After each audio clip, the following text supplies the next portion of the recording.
आदमी मेरी किस्मत में यश नहीं। मैं रोज मंदिर जाता, रोज जल चढ़ाता, रोज पूजन करता, तो भी दुख मेरे पर ही आता। मैं रोज ऐसा करता तो भी भगवान मेरी नहीं सुनता। मैं रोज भगवान को प्रार्थना करता तो भगवान मेरी नहीं सुनता। अरे मणि बार बार भगवान को करा कि मैं रोज मंदिर जाता हूं तो भी मेरे को दुख आया। मैंने ऐसा करा, भगवान मैं तुम्हें भजता हूं, पर हरि ने नहीं कहा कि भगवान मैं जल चढ़ाता हूं, भगवान मैं तुम्हें यह करता हूं। मेरा निवेदन है सभी से, सभी श्रोता भाई बहनों से निवेदन है, आप अपने बच्चे को पढ़ाओ, आप अपने बच्चे को विद्याध्ययन कराओ, आप अपनी बेटी को पढ़ाओ, आप अपनी बेटी को विद्याध्ययन कराओ, आप अपने परिवार वालों के लिए करो, आप अपने परिवार वालों के लिए विद्याध्ययन कराओ, पढ़ाओ, बच्चों को खूब पढ़ाओ, खूब विद्याध्ययन कराओ। पर बच्चों को बार बार ये कहने की जरूरत नहीं है कि मैंने तुम्हारे लिए ये करा, मैंने तुम्हारे लिए मकान बनाया, मैंने तुम्हारे लिए दुकान करी, मैंने तुम्हारे लिए ये करा, मैंने तुम्हारे लिए वो करा। क्योंकि बच्चों के हृदय में धीरे धीरे चिड़ उत्पन्न होने लगती है और बच्चे आखिरी में एक दिन कह देते हैं कि दुनिया के माँ बाप भी करते हैं। इसलिए ऐसे शब्दों का संबोधन नहीं करना, बच्चों को संस्कार में ऐसा ढाल दो, संस्कार में ऐसा बच्चों को ढालिए कि बच्चों की चित्तवृत्ति में यह रहना चाहिए कि मेरे पिता ने और मेरी माँ ने मेरे लिए क्या क्या करा। यह बच्चों की चित्तवृत्ति में रहना चाहिए, बोलने से नहीं, बोलने से नहीं, बताने से नहीं, बच्चों की चित्तवृत्ति में संस्कारों के माध्यम से यह डाला जाए। हमारे घर के बच्चों में वो संस्कार होना चाहिए कि हमारे घर के बच्चे देखें कि हमारे पिता ने कितनी मेहनत करी, हमारे घर के बच्चे देखें कि हमारी माता ने कितनी मेहनत करी, हमारे घर के बच्चों देखें कि हमारे परिवार वालों ने कितनी मेहनत करी, तब उनको समझ में आता है। महाराज, ऊंचाई की बिल्डिंग लोगों को नजर आती है, 4 मंजिल की बिल्डिंग लोगों को नजर आती है, पर 4 मंजिल के नीचे जो सरिया गया है, 4 मंजिल के नीचे जो खुदाई करी गई है, 4 मंजिल के नीचे जो खोदा गया है, वो नहीं दिखता है। होता है एक कथा आती है बड़ी सुंदर।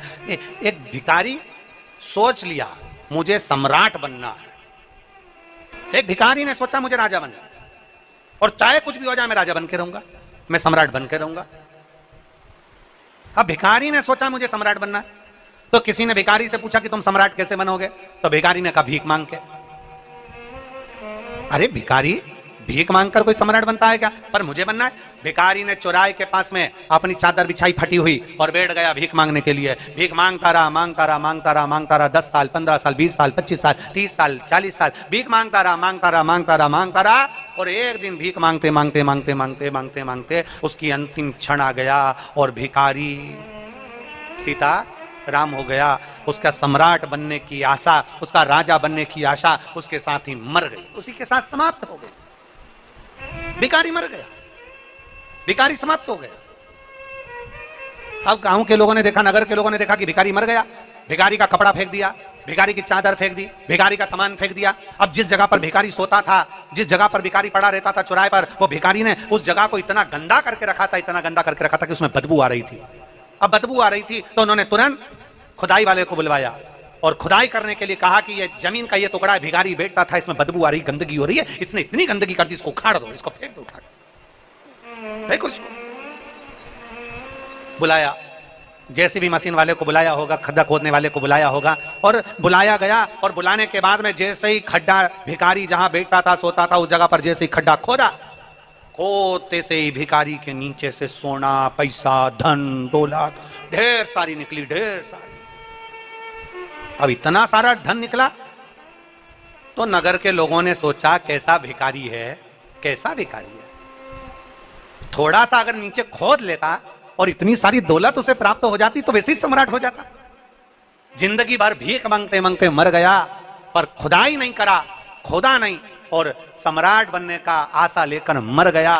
थोड़ा सा खोदता तो उसमें से धन मिल जाता, धन मिल जाता तो सम्राट बन जाता।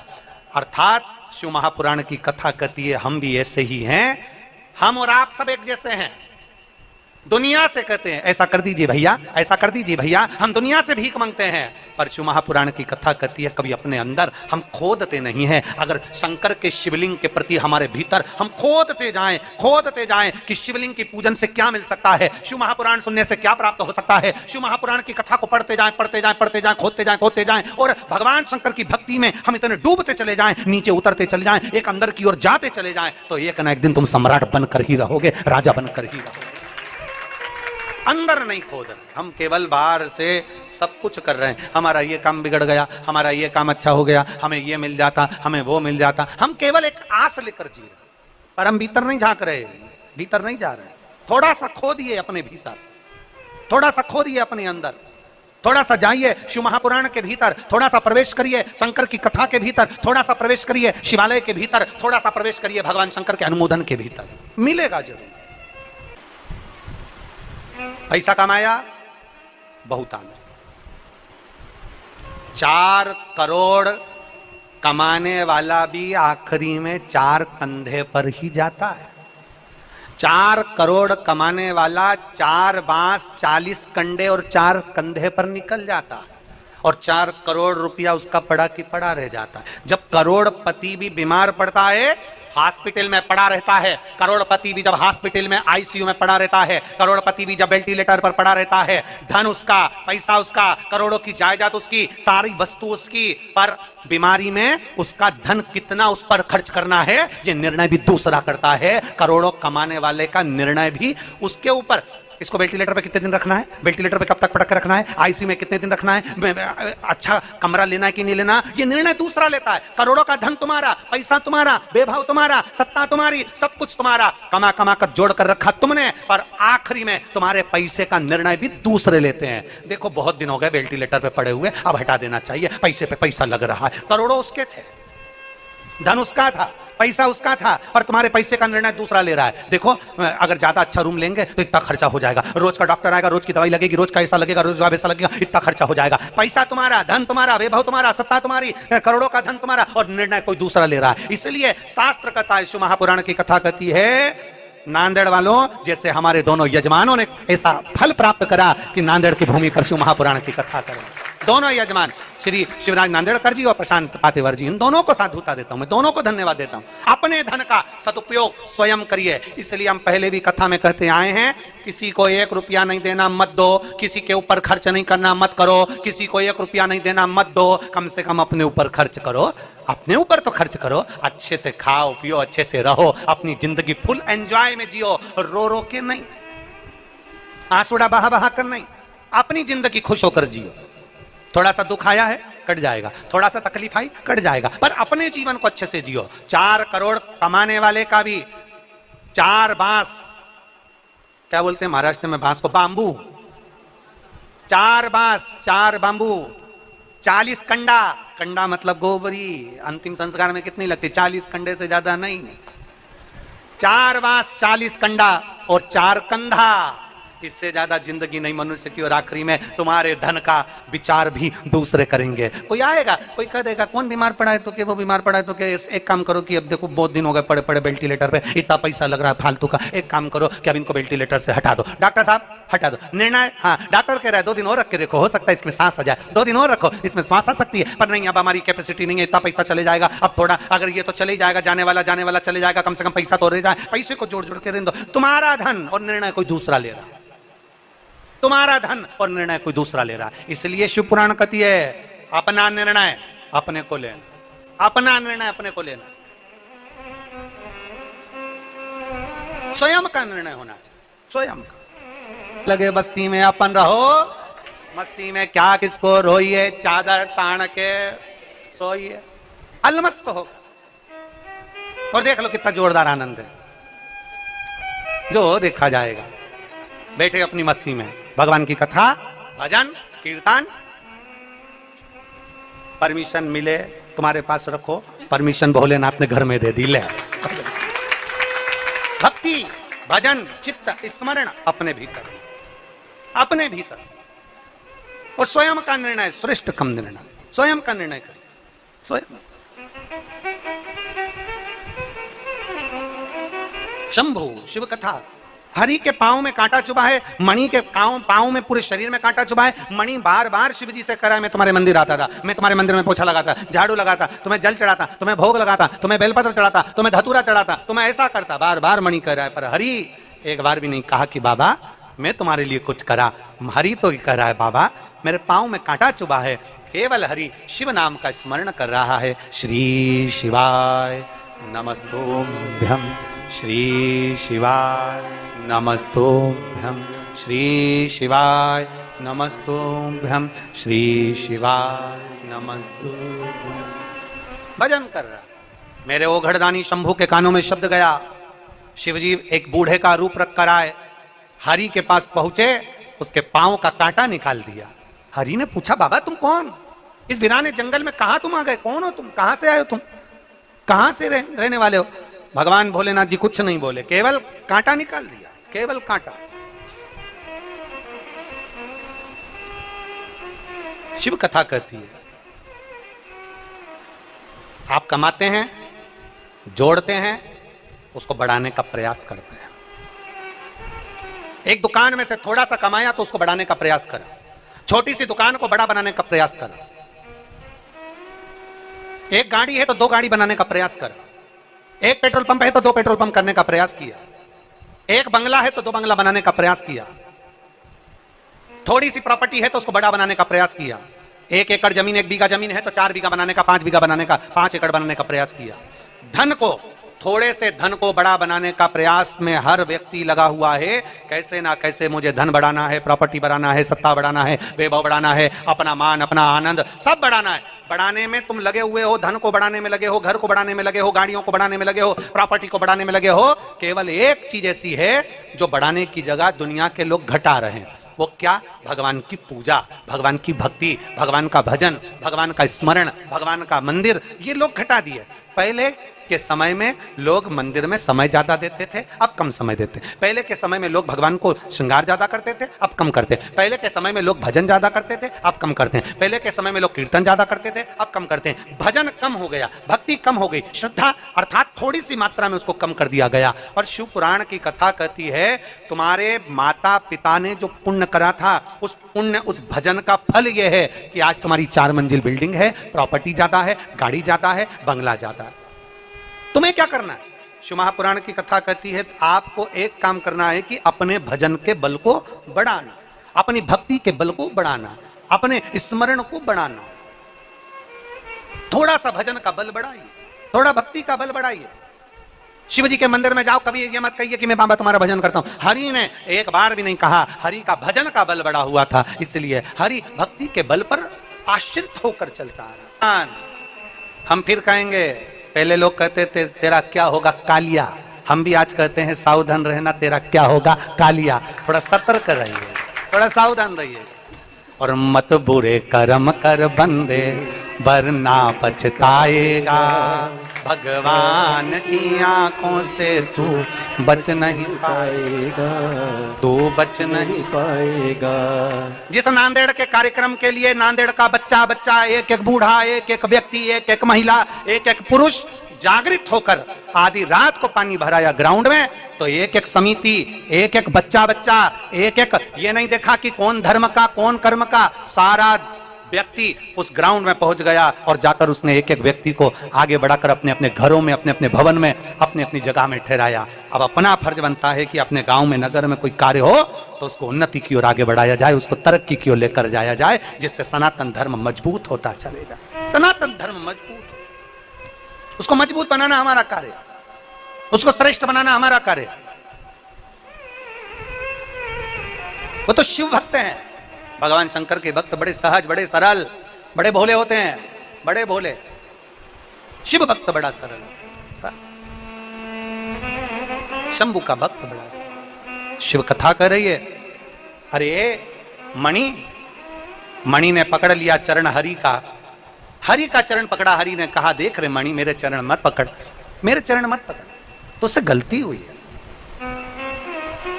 तुझसे गलती हुई है और उसका भोग तुझे भोगना है, इसलिए तूने भोगा। ये ना सोचे कि हम शंकर की आराधना में लगे हैं। शिव की आराधना केवल दिल से होती है, शंकर की आराधना केवल भक्ति मन से होती है, चित्तवृत्ति से होती है, हृदय से होती है।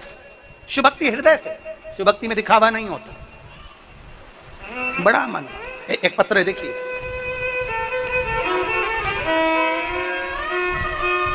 चैनल वालों से कहूंगा इस पत्र को जरूर आप आस्था चैनल पर दिखाएं, क्योंकि ऑनलाइन कथा चल रही है तो वो शिव भक्त भले यहां पर नहीं होगा, पर उसका पत्र जनमानस तक पहुंचेगा। मठपति है, मेरा नाम संगमनेश्वर त्र्यंबक कप्पा मठपति है। मैं लातूर जिले में अहमदपुर तालुका के चोबली गांव का रहने वाला हूं और मेरा मोबाइल नंबर ये है डिग्री पूरी होने के 12 साल बाद गुरुदेव मेरा 2012 में D.Ed पूरा हुआ। उसके बाद मैंने 2013 में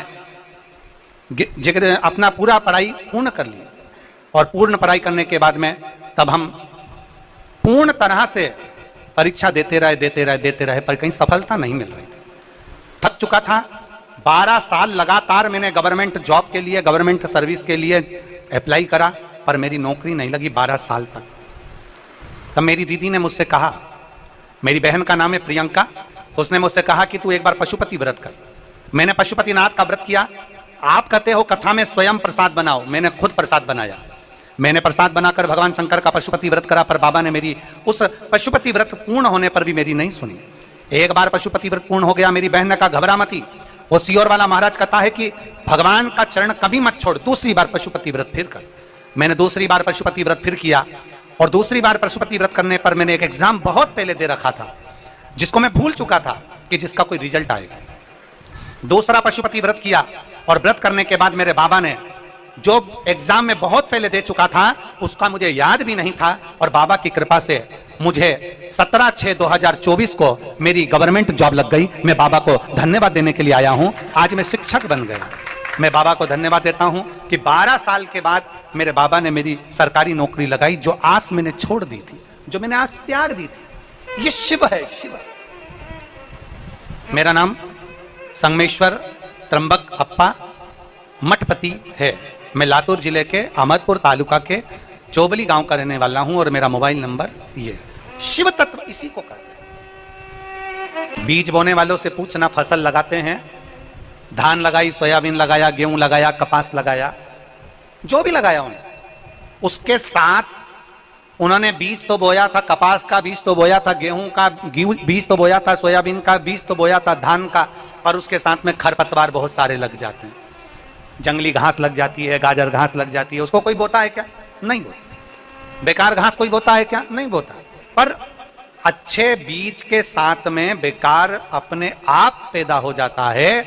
उसी तरह जब हम अच्छा कार्य करने के लिए आगे बढ़ते हैं, जब हम कोई अच्छे कार्य के लिए आगे बढ़ते हैं तो कुछ ना कुछ बेकार कर्म करने वाले भी उसके साथ उत्पन्न होते चले जाते हैं, जो कि उस फसल को आगे बढ़ने से रोकते हैं। उसकी तबीयत खराब हो गई, तुरंत हॉस्पिटल लेकर चले गए। हमने बनावटी जीवन जिया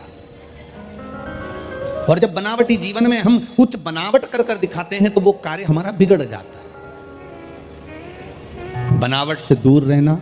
बहुत बनावटी जीवन है महाराज। पहले लोग कचौड़ी समोसा खा लेते हैं, फल छोड़ देते हैं। तुम्हारे यहां जितने मेहमान आए उन मेहमान को देखना, उनके सामने फल काट के रख दो, सेव फल, उनके सामने पपीता काट के रख दो, उनके सामने तरबूजा काट के रख दो, उनके सामने खरबूजा काट के रख दो, उनके सामने केला काट कर रख दो, उनके सामने तुम अंगूर रख दो और उनके सामने कचौड़ी, समोसा, पिज्जा, बर्गर, चाउमीन, पानी पतासा, ये सब चीज रख दो। तो मेहमान सबसे पहले फल नहीं खाएगा। खाएगा क्या? अरे बोलो, जम के बोलो। नहीं खाएगा। कचौड़ी, समोसा, बर्गर, पिज्जा सब खा लेगा। पहले वो फल को त्याग देता है, कचौड़ी समोसा खा लेता है। कचौड़ी समोसा, पिज्जा, बर्गर आदि का खाया और मालूम पड़े हॉस्पिटल में जाके जमा हो गया, हॉस्पिटल में भर्ती हो गया। अब हॉस्पिटल में भर्ती हुआ, उसको जितने लोग देखने के लिए आए वो साथ में फल की टोकरी लाए। अब फल की टोकरी लाए तो वो हॉस्पिटल में जो मेहमान देखने आए थे वो फल लाए थे और घर के लोग उसी फल को छील छील के उसको हॉस्पिटल में खिला रहे थे। और जो फल की टोकरी लेकर आए थे वो बाहर हॉस्पिटल के बैठकर कचौड़ी समोसा खा रहे थे। अब तुम देखिए, जरा विचार करिएगा। उसने फल छोड़ा, कचौड़ी समोसा बर्गर पिज्जा खाया, हॉस्पिटल में गया, हॉस्पिटल में भर्ती हुआ, रिश्तेदार आए तो फल की, जम के बोलो जरा, टोकरी लाए। उसके रिश्तेदार फल लाए तो उन्होंने छील छील के उसको फल खिलाया। जो रिश्तेदार फल लाए थे वही हॉस्पिटल के बाहर बैठे बैठे इंतजार करते, थक गए तो कचौड़ी और समोसा खा गए। अब वो हॉस्पिटल में जमा होंगे और ये फल किए टोकरी लाए। तो क्यों हम बनावटी जीवन को जिए? एक काम क्यों नहीं करते जिस भोजन को कर कर हमारे बुद्धि निर्मल हो जाए, जिस भोजन को कर कर हमारा भाव निर्मल हो जाए, जिस भोजन को कर कर हमारी बुद्धि शुद्ध हो जाए, उस भोजन को क्यों नहीं करते? हमारे यहाँ शिव महापुराण की कथा कहती है, कभी मौका मिल जाए किसी संत के दरवाजे पर पहुंचो, शेगांव में पहुंचो, स्वामी समर्थ जी के यहाँ अक्कलकोट में पहुंचो, पैठन में एकनाथ जी के यहाँ पहुंचो, कभी पंढरपुर पहुंचो, कभी किसी संत के दरवाजे पर पहुंचो, रामकृष्ण परमहंस जी के यहाँ, मीराबाई के यहाँ, कर्माबाई के यहाँ, ध्रुव प्रहलाद के यहाँ, जगन्नाथपुरी में पहुंचो, द्वारकापुरी में पहुंचो, बद्रीनाथ जी में पहुंचो, रामेश्वरम में पहुंचो, सीहोर के कुबेरेश्वर धाम पहुंचो, चाहे उज्जैन के महाकाल पहुंचो, चाहे काशी के विश्वनाथ पहुंचो, तुम जहां जहां पर जाओगे, जिस तीर्थ में जाओगे, जिस संतों की धरा पर जाओगे, मेरा एक निवेदन स्वीकार कर कर जाना। जब तुम तीर्थ जाओ, गुरु के दरवाजे जाओ, संत के दरवाजे जाओ, तो होटल का भोजन मत कर कर उस गुरु के दरवाजे में भले जरा सी खिचड़ी मिल जाए, उसको खा लेना, वो ना जाने कितने रोगों को समाप्त कर देती है। जगन्नाथपुरी में जाओ तो होटल का भोजन ना कर कर जगदीश का प्रसाद लेकर खा लेना, ना जाने कितने रोगों को ठीक कर देगा। द्वारकापुरी में जाओ तो द्वारकाधीश के दरवाजे का भोजन ग्रहण कर लेना, ना जाने कितने रोगों को ठीक कर देगा। हमारे विचार, हमारी बुद्धि, हमारी शुद्धता लेकर आती है। जैसा खाया अन्न, जम के बोलो, वैसा हो गया मन। जैसा पिया पानी और जैसा पिया दूध, वैसा बन गया बुद्ध। श्री शिवाय नमस्तुभ्यम। भांजी की शादी को 6 साल हो गए थे, लेकिन कोई संतान नहीं थी। डॉक्टरों के हिसाब से इसको संतान का सुख नहीं था। डॉक्टरों ने कहा था इनको कुछ कमी है जिसके कारण संतान नहीं होगी। आस छोड़ दी, विश्वास छोड़ दिया। तब टीवी चैनल पर किसी के कहने पर सफेद आंकड़े की जड़ का प्रयोग करा। एक बार सफेद आंकड़े की जड़ कमर में बंधवाई, शिव जी के मंदिर में जाना प्रारंभ करा, पर उस आंकड़े की जड़ ने कोई फायदा नहीं हुआ। जब आंकड़े की जड़ से फायदा नहीं हुआ तो छोड़ दिया, जड़ को वापस फेंक दिया। दूसरी बार फिर 2-3 महीने बाद फिर वापस सफेद आंकड़े की जड़ का फिर प्रयोग करा और पशुपतिनाथ का व्रत करना प्रारंभ करा। तब उस आंकड़े की जड़ को बांधने के बाद ओम नमः शिवाय, ओम नमः शिवाय, शंभो हरि हरि बोले नमः शिवाय।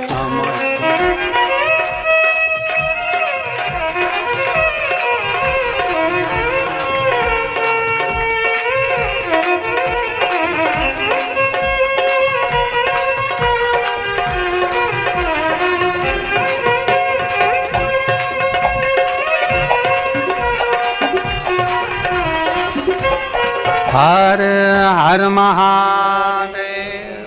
तो फसल चाहे गेहूं लगाया जाए, कपास लगाया जाए, सोयाबीन लगाया जाए या धान लगाया जाए, जितनी फसल लगाते हैं उस फसल के साथ हम खरपतवार नहीं लगाते, हम जंगली घास नहीं लगाते, हम कोई गलत चीज नहीं लगाते, पर उसके साथ में जंगली घास हो ही जाती है। उसी तरह कुछ अच्छा करने जाओ तो थोड़ा ना थोड़ा कष्ट हमारे साथ में कुछ कहीं ना कहीं किसी ना किसी रूप में बेकार भी जुड़ते ही चले जाते हैं। पर प्रयास करो। हमें फसल से मतलब है, हमें गेहूं से मतलब है, हमें सोयाबीन से मतलब है, हमें कपास से मतलब है, उसी तरह हमें धान से मतलब है। तो हमें हमारी कपास से मतलब होना चाहिए, हमें हमारे शिव से मतलब होना चाहिए, हमें भगवान की ओगड़ भक्ति से मतलब होना चाहिए। जैसे माता पार्वती, जैसे मां पार्वती माता, बाल्यावस्था से माता पार्वती जी को कह दिया गया, बाल्यावस्था से माता पार्वती के सम्मुख में आ गया कि शिव की आराधना मूल है। देवऋषि नारद के मुख से श्रवण कर लिया माता पार्वती, और माता पार्वती की चित्तवृत्ति में बैठ गया कि शिव बिना कुछ भी नहीं। बाल्यावस्था से माता पार्वती जी शंकर की आराधना में लीन हुई। भगवान शिव की आराधना, रोज भगवान शंकर के लिए सुंदर फूलों का श्रृंगार बनाना, भगवान शंकर के ऊपर लगाना, भगवान शंकर का श्रृंगार करना। हमारे सनातन धर्म में एक तीज होती है जिसको कहते हैं हरतालिका तीज।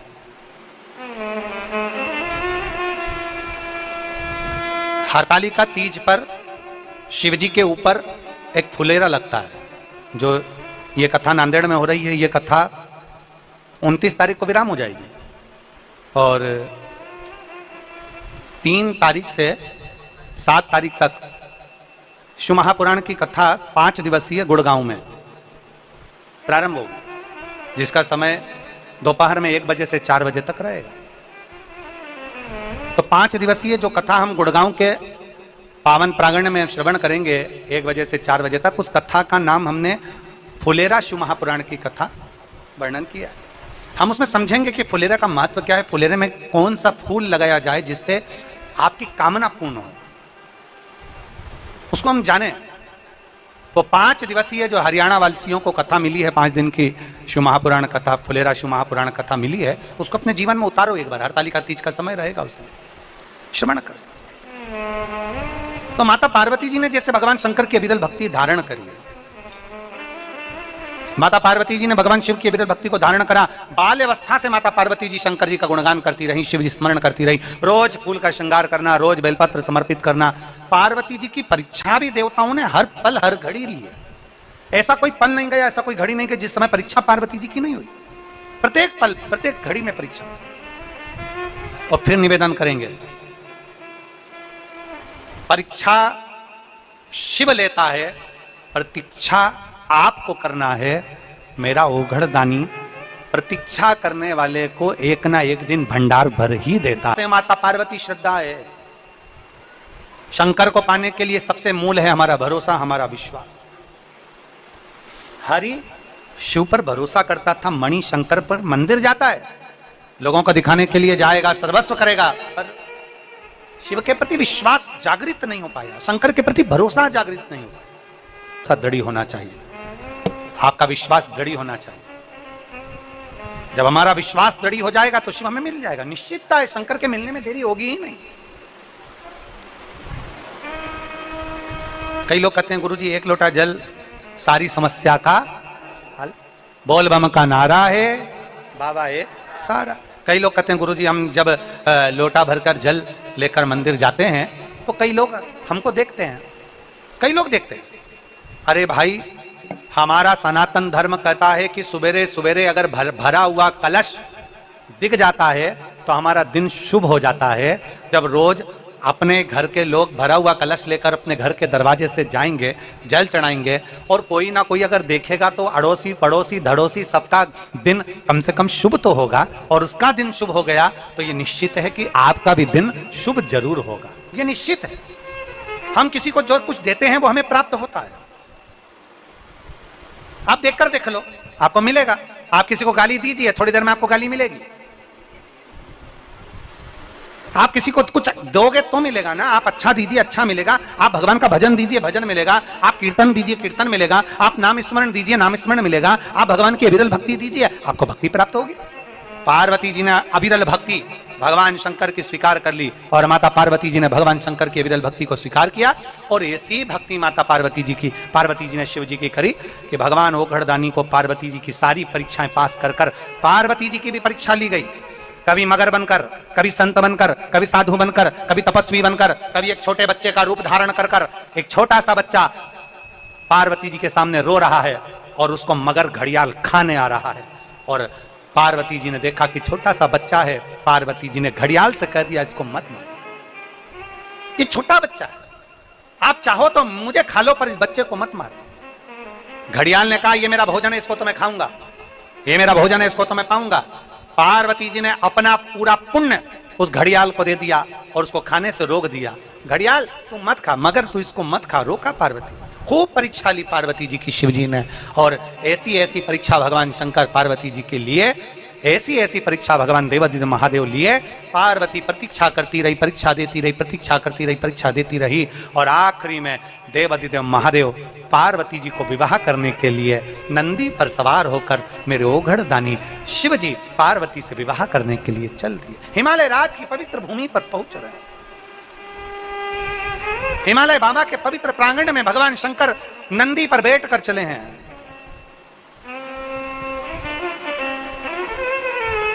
भगवान नारायण का लक्ष्मी जी के साथ विवाह का प्रसंग का दर्शन आपको कभी होता है कि नहीं होता मालूम नहीं। ब्रह्मा जी से ब्रह्माणी के विवाह का प्रसंग का दर्शन कभी होता है कि नहीं होता मालूम नहीं। इंद्र इंद्राणी के विवाह का प्रसंग का दर्शन कभी होता है मालूम नहीं। पर एक दर्शन हर साल आपको होता है। शिवरात्रि पर आप लोग दर्शन करते हैं शंकर और पार्वती के मंगल विवाह, क्योंकि मृत्यु लोक का देव है देवादिदेव महा, उनके विवाह के प्रसंग का दर्शन। और महाराज शीश गंगा की धार, गले सर्पों का हार, महादेव और भोले कैसे करूं तेरी सेवा। भगवान भोलेनाथ का मंगल विवाह पार्वती जी के साथ हो रहा है। भगवान शिव ओघड़दानी पार्वती जी के संग में मंगल विवाह कर रहे हैं।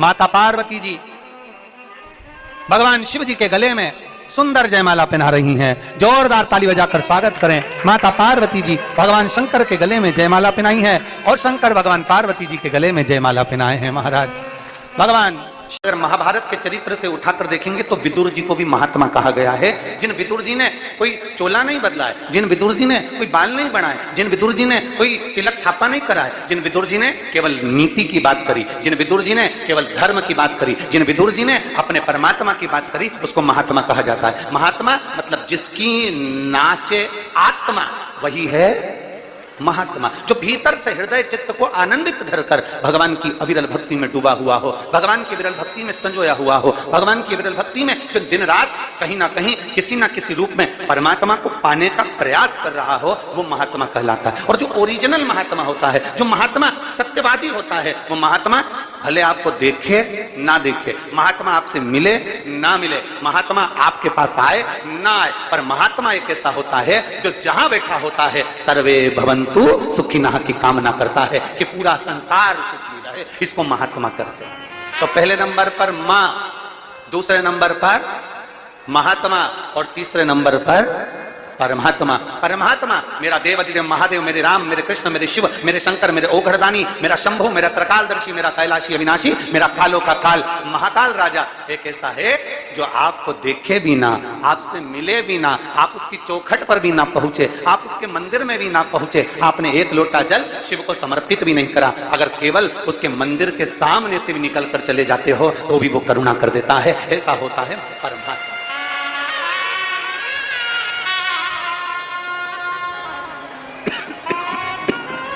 ऐसा परमात्मा तीन है, जो बिना देखे ही, तीन है जो बिना समझे ही, तीन है जो बिना सोचे ही, तीन है जो बिना विचार करे ही आपको प्रदान करते रहते हैं। पहले नंबर पर मां, दूसरे नंबर पर महात्मा और तीसरे नंबर पर परमात्मा, जो देना जाने, जिन्होंने केवल देना सीखा। आप कोई बहू ऐसी होती है कि कोई बहू ऐसी होती है जो सास का सम्मान भी नहीं करती, कोई बहू ऐसी होती है जो सम्मान नहीं कर पाती। अब जो बहू सास का सम्मान नहीं करती तो ईमानदारी से बोलो, एक विचार करिएगा, जिसकी बहू सास का सम्मान नहीं करती, क्या वो सास अपनी पूरी जेवर, अपनी पूरी जायदाद, अपनी पूरी प्रॉपर्टी क्या पड़ोसी को दे जाती है? जम के बोलो जरा, अरे बोलो तो, देगी नहीं। किसी बूढ़ी माँ से कह दो तुम्हारी बहू तुम्हें नहीं पूछती तो तुम्हारी प्रॉपर्टी तुम पड़ोसी को दे दो, तुम्हारा हार उतार के पड़ोसी को दे दो, तुम्हारे हाथ की चूड़ी पड़ोसी को दे दो, फिर भी बूढ़ी माँ कभी नहीं देगी, क्योंकि माँ होती है, बहू, बेटा, नातेदार, रिश्तेदार, कुटुंब, कबीला चाहे कितने भी ताने दे ले तो भी माँ अपनी पूरी प्रॉपर्टी अपने बहू और बेटों को ही देकर जाती है, क्योंकि वो माँ है। उसके भीतर पाप कर्म नहीं है, उसके भीतर कपट नहीं है, उसके भीतर छल नहीं है, उसके भीतर प्रपंच या दिखावा नहीं है। वो तो केवल एक भाव से, शुद्ध भाव से देना जानती है, और वो मां, एक परमात्मा, एक महात्मा। महात्मा और परमात्मा का भी यही लक्षण है कि वो जो कुछ उंडेलना चाहते हैं, जो कुछ देना चाहते हैं, वो सर्वस्व आपको प्रदान करना चाहते हैं। घर के बुजुर्ग, माता पिता केदारनाथ, यमुनोत्री, गंगोत्री की यात्रा करने जा रहे हैं।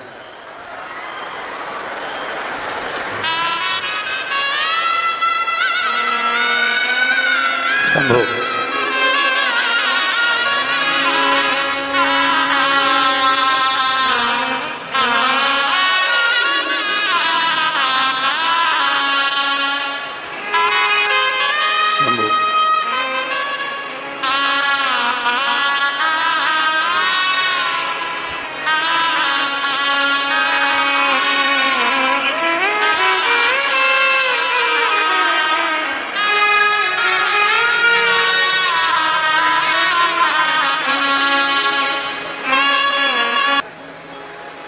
अब जरा विचार करिएगा यमुनोत्री, गंगोत्री, बद्रीनाथ की यात्रा करने चले तो बच्चे उनको देख रहे हैं,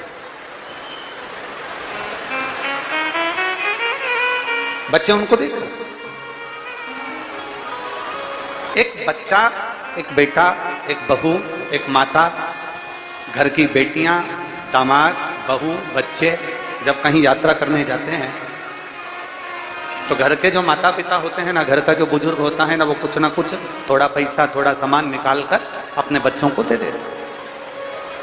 लो ये थोड़ा पैसा लो, थोड़ा सा धन लो, जाओ जाकर यात्रा, जाओ जाकर थोड़ा घूम आओ, जाओ जाओ जाओ थोड़ी यात्रा करो। पर बुजुर्ग माता पिता जब यात्रा करने जाते हैं, बुजुर्ग माता पिता जब यात्रा के लिए जाते हैं, बुजुर्ग माता पिता जब कहीं जा रहे होते हैं तो वो बच्चों से कमी नहीं करते कि मुझे तुम धन देना, मुझे तुम पैसा देना, मुझे तुम धन देना जिससे मैं यात्रा कर कर आऊं। बुजुर्ग माता पिता जब निकलते हैं तो अपने ऊपर जो उनका भरोसा होता है, अपने ऊपर जो उनका विश्वास होता है, उस भरोसे के साथ, उस विश्वास के साथ वो यात्रा के लिए निकल जाए। एक भरोसे के साथ वो यात्रा के लिए चले जाते, एक भरोसे के साथ, एक विश्वास के साथ वो यात्रा के लिए निकल जाते। शिव कथा कह रही है, शिव महापुराण की कथा कर रही है,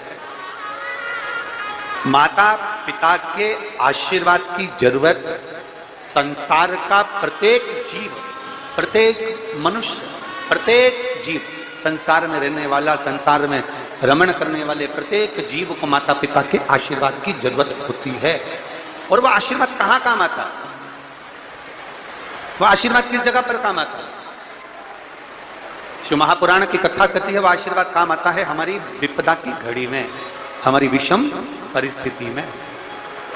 एक विपदा की घड़ी में, एक विषम परिस्थिति में वो आशीर्वाद काम आता है। भगवान शंकर का चरित्र कर रहा है, भगवान देवाधिदेव महादेव का संवाद कर रहा है, शिव तत्व कह रहा है। 3 जिसके भीतर ईर्ष्या नहीं है,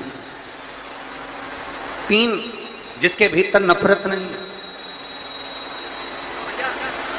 3 जो ईर्ष्या और नफरत से दूर हैं।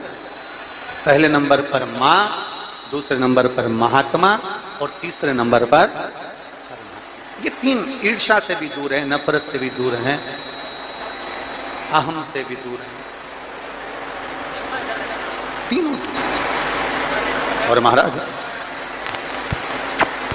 शिव महापुराण की कथा कर रही है, भगवान शंकर का संवाद कर रहा है, शिव चरित्र वर्णन कर, देवाधिदेव महादेव का संवाद कर रहा है, शिव कथा कह रही है, भगवान ओगढ़दानी का चरित्र कह रहा है। एक बार ब्रह्मा जी के मन में, ब्रह्मदेव के मन में एक संशय उत्पन्न हो, और ब्रह्मा जी के मन में जो संशय उत्पन्न हुआ है, ब्रह्मदेव के मन में जो संशय आया है, ब्रह्मा जी के मन में जो संशय उत्पन्न हुआ है, वो संशय स्वयं भगवान नारायण के पास में जाकर ब्रह्मदेव ने कहा। ब्रह्मा जी स्वयं नारायण जी के पास पहुंच गए और भगवान ब्रह्मा जी ने नारायण जी से जाकर कहा, भगवान विष्णु से जाकर कहा कि मेरे मन में एक संशय है, उस संशय को मुझे मिटाना, मुझे उस संशय को समाप्त करना, मेरे भीतर का, मेरे मन का संशय मिटा दिया, मेरे मन का, मेरे भीतर का जो संशय है वो मुझे समाप्त। स्वयं नारायण कह रहे हैं, नारायण पूछ रहे, ऐसा कौन सा संशय है तुम्हारा, ऐसा कौन सा संशय जो तुम्हारे मन में खल रहा, ऐसा संशय है कौन सा जो तुम्हारे भीतर मन में खल रहा है, वो संशय है कौन सा, कौन सा संशय? ब्रह्मा जी ने कहा मेरे मन का जो संशय है वो संशय केवल एक यही है कि प्रभु आपके द्वारा जन्मा हूं, मेरा प्रागट आपके द्वारा हुआ, मैं आपके द्वारा जन्म लिया हूं, मैं आपके द्वारा प्रकट हुआ हूं, पर मेरा संशय यह है कि मैं आपके द्वारा जन्मा तो हूं, प्रकट तो हुआ हूं, पर आपका जन्म, आपका प्रागट किसके द्वारा हुआ?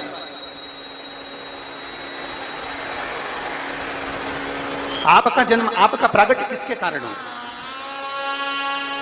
मुझे वो जानना। और बहुत सुंदर संवाद है महाराज शिव महापुराण कहती है, भगवान देवद्र महादेव का चरित्र कहता है।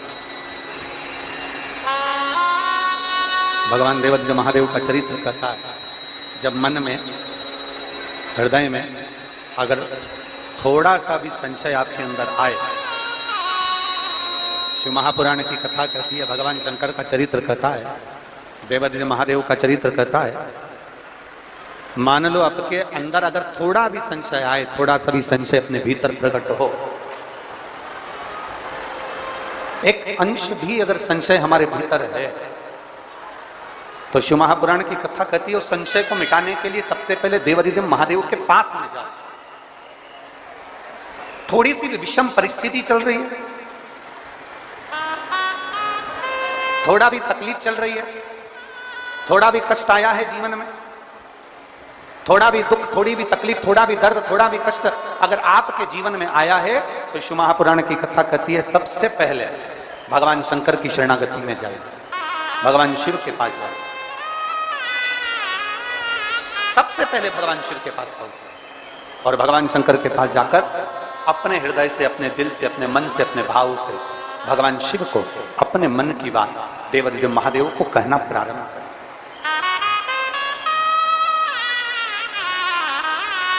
अपने भीतर जो संशय है, अपने भीतर जो संशय उत्पन्न हुआ है, अपने भीतर जो हम संशय में आए हैं, उस संशय को मिटाने के लिए, अपने भीतर के दुख को, अपने भीतर की तकलीफ को, अपने भीतर के कष्ट को मिटाने के लिए कहीं दूसरी जगह नहीं जाए। शिव महापुराण की कथा कहती है अगर जीवन में दुख भी आया है, तकलीफ भी आई है, कष्ट भी आया है, पड़ोसी के यहाँ, रिश्तेदारों को, नातेदारों को, कुटुंब को, कबीले को जाकर कहोगे, वो दुख मिटने वाला नहीं, वो संशय समाप्त होने वाला नहीं, वो तकलीफ समाप्त होने वाली नहीं, वो दुख समाप्त होने वाला नहीं है। अगर जीवन में संशय आया है, जीवन में अगर तकलीफ आई है, जीवन में अगर कष्ट आया है, तो हमें शिव की शरणागति ग्रहण कर लेना चाहिए। एक लोटा जल हाथ में लेकर भगवान शिव से अपने दिल की बात, अपने मन की बात भगवान शंकर को जरूर जाकर कहना चाहिए। अब कल जब कथा हुई, कथा होने के बाद किसी ने पत्र दिया था, वो पत्र हम जहाँ राहुल जी अग्रवाल जी के यहाँ, जहाँ हम लोग राहुल रोहित अग्रवाल जी के यहाँ भवन में होटल में ठहरे हैं, वहाँ वो पत्र है। एक पत्र किसी ने भेजा और उस पत्र में उसमें उन्होंने लिखा कि मान लो हम किसी मंत्र को, हम किसी साधना को, हम किसी शब्द को नहीं जानते और हमें भगवान शिव से अपने दिल की बात कहना भी नहीं आती। मान लो हमें शंकर भगवान से अपने हृदय की बात कहना भी नहीं आती, हमें अपने मन की बात भगवान देवाधिदेव महादेव से कहना नहीं आता, तब हम क्या करें? तो शिव महापुराण की कथा बड़ा सुंदर बात कहती है कि जीवन में कितनी भी तकलीफ हो, कितना भी कष्ट हो, कितना भी दुख हो, जब हम एक बेलपत्र लेकर भगवान शिव को समर्पित करने के लिए जाते हैं और दिल से, हृदय से, भाव से जब एक बेलपत्र समर्पित करते हैं और एक लोटा जल अशोक सुंदरी पर चढ़ाने के बाद हम देवाधिदेव महादेव को जब समर्पित करते हैं, तो ये निश्चित है हमारे दुख, हमारी तकलीफ, हमारे कष्ट को मेरा शंभु काटता जरूर है, ये निश्चित है। बोल बम का नारा है, जरा जम के बोल बम का नारा है, सारी समस्या का हल। जब हमारे भीतर कोई तकलीफ होती है, हमारे भीतर जब कोई कष्ट होता है, हमारे भीतर जब कोई दर्द होता है, हमारे भीतर जब कोई दुख होता है, तब हम देवाधिदेव महादेव को एक लोटा जल समर्पित कर कर अपने हृदय की बात भगवान शिव से जरूर करते हैं, जरूर करते हैं। धारण कर कर जब हम शिव के करीब में जाते हैं, एक आस, एक विश्वास, एक भरोसे के साथ जब हम देवाधिदेव महादेव के नजदीक में पहुंचते हैं, तो महादेव सुनता है।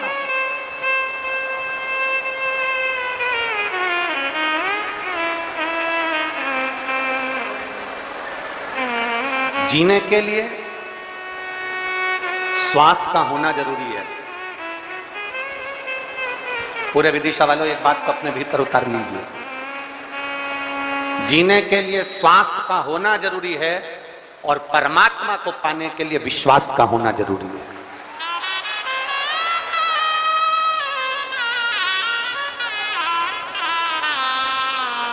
जीने के लिए श्वास चाहिए, जीने के लिए श्वास का होना जरूरी है।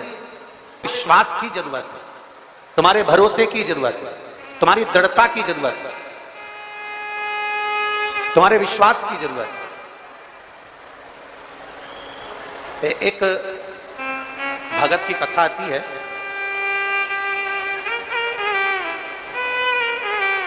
उसको नानुमा भगत कहते हैं।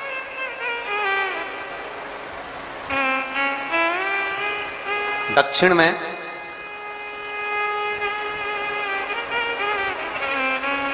जिस शहर को हम लोग चेन्नई कहते हैं आज के समय में, उसी के पास में एक नगर था, एक गांव था, जहां पर नानुमा एक भगत रहता था, भगवान शिव का परम भगत था। बहुत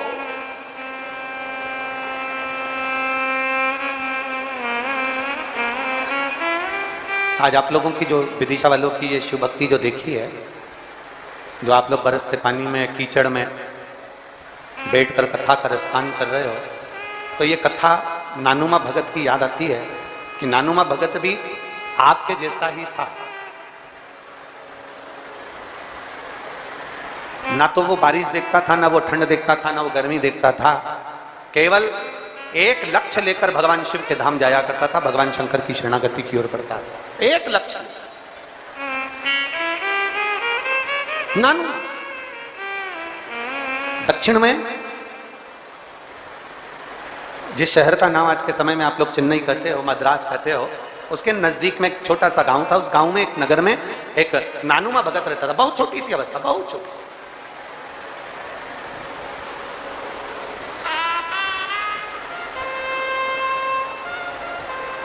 जिसके पिताजी का काम केवल एक था, मछली पकड़ने का जाल बनाना। नानुमा अपने पिताजी के साथ में बैठा रहता, पिताजी को जाल बनाता हुआ देखता, और पिताजी जाल का निर्माण करते, जाल बनाते, तो नानुमा उनको देखता और बड़ा प्रसन्न होता, और धीरे धीरे प्रसन्न होता होता होता होता थोड़ी थोड़ी देर में नाचने लगता। छोटा सा बालक था, 6 वर्ष की आयु थी नानुमा की।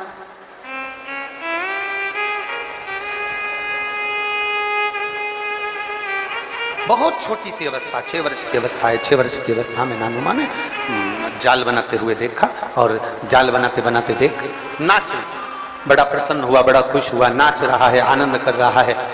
अब पिताजी का ध्यान नानुमा पर गया। जाल बनाते हुए, मछली पकड़ने के जाल को बनाते बनाते पिताजी का ध्यान नानुमा के ऊपर गया। पिताजी का ध्यान, और पिताजी ने पूछ लिया, जैसे पानी गिर रहा है, बारिश हो रही है, आप लोग छाता लगाए, पन्नी लगाए, नीचे जमीन पूरी गीली हो रही है, तो भी आप लोग, आपका ध्यान शिव महापुराण में लगा हुआ है, आपका ध्यान शंकर की ओर लगा हुआ है। अब नानुमा, पिताजी जाल बना रहे हैं, पिताजी मछली पकड़ने के जाल का निर्माण कर रहे हैं। नानुमा उनको जाल बनाता हुआ देखकर थोड़ी देर में खुश हो जाता, थोड़ी देर में नाचने लगता, थोड़ी देर में प्रसन्नचित होकर आनंदित हो। बड़ी प्रसन्नता नानुमा के अंदर थी, बड़ी प्रसन्नता।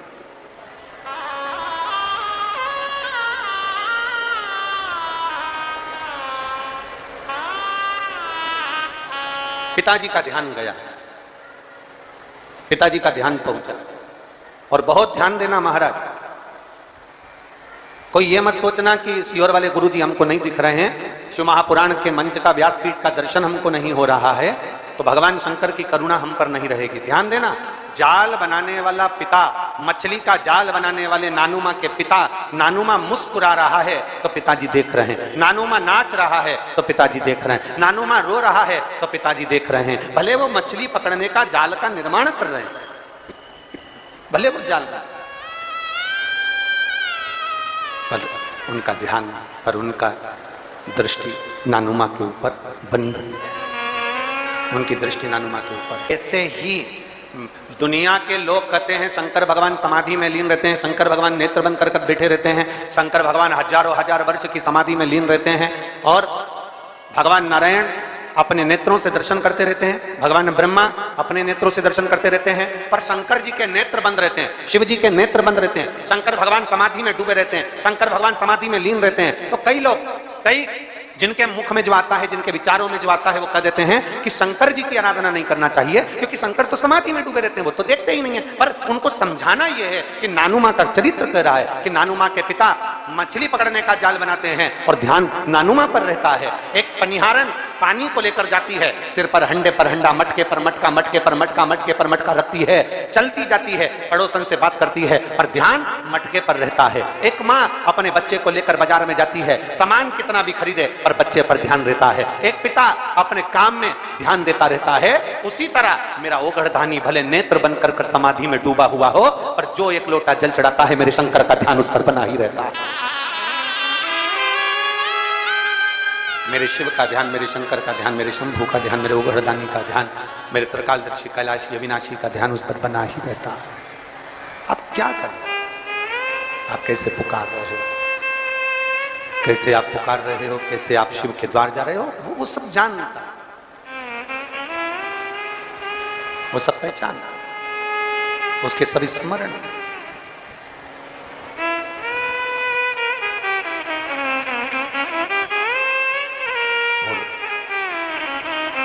मछली पकड़ने का जाल बनाते बनाते पिताजी ने पूछ लिया,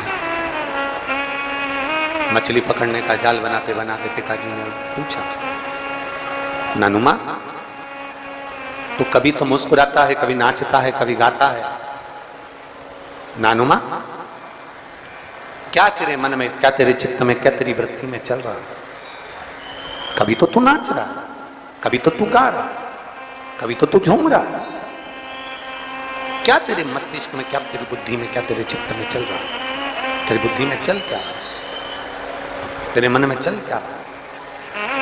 शिव भक्त फिर निवेदन करेंगे इस पवित्र व्यासपीठ वेत्रवती शिव महापुराण की कथा से। फिर निवेदन करेंगे, कभी अपनी जिंदगी में कितना भी दुख आ जाए, कभी अपने जीवन में कितनी भी तकलीफ आ जाए, कभी अपने जीवन में कितना भी कष्ट आ जाए, शिव पुराण कहती है अपने दुखड़े को जगत में मत रोना, अपने दुखड़े को अपने पिता महादेव के चरणों में जाकर रोना। कितना ही दुख, कितनी भी तकलीफ आए, कितना भी कष्ट आए, कितना भी दर्द हो, कितनी भी तकलीफ हो, कितना भी दर्द हो, कितनी भी तकलीफ हो, कितना भी कष्ट हो, अगर जाकर कहना तो भगवान देवाधिदेव महादेव के चरणों में जाकर बोलोगे तो वो दुनिया के दुख मिटाने वाला एक दिन तुम्हारे भी दुख जरूर मिटाएगा। पर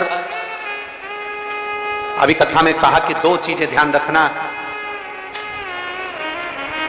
जीवित रहने के लिए श्वास का होना जरूरी है और परमात्मा को पाने के लिए विश्वास का होना जरूरी है। विश्वास है तो परमात्मा, मानो तो मैं गंगा मां हूं और ना मानो तो बहता,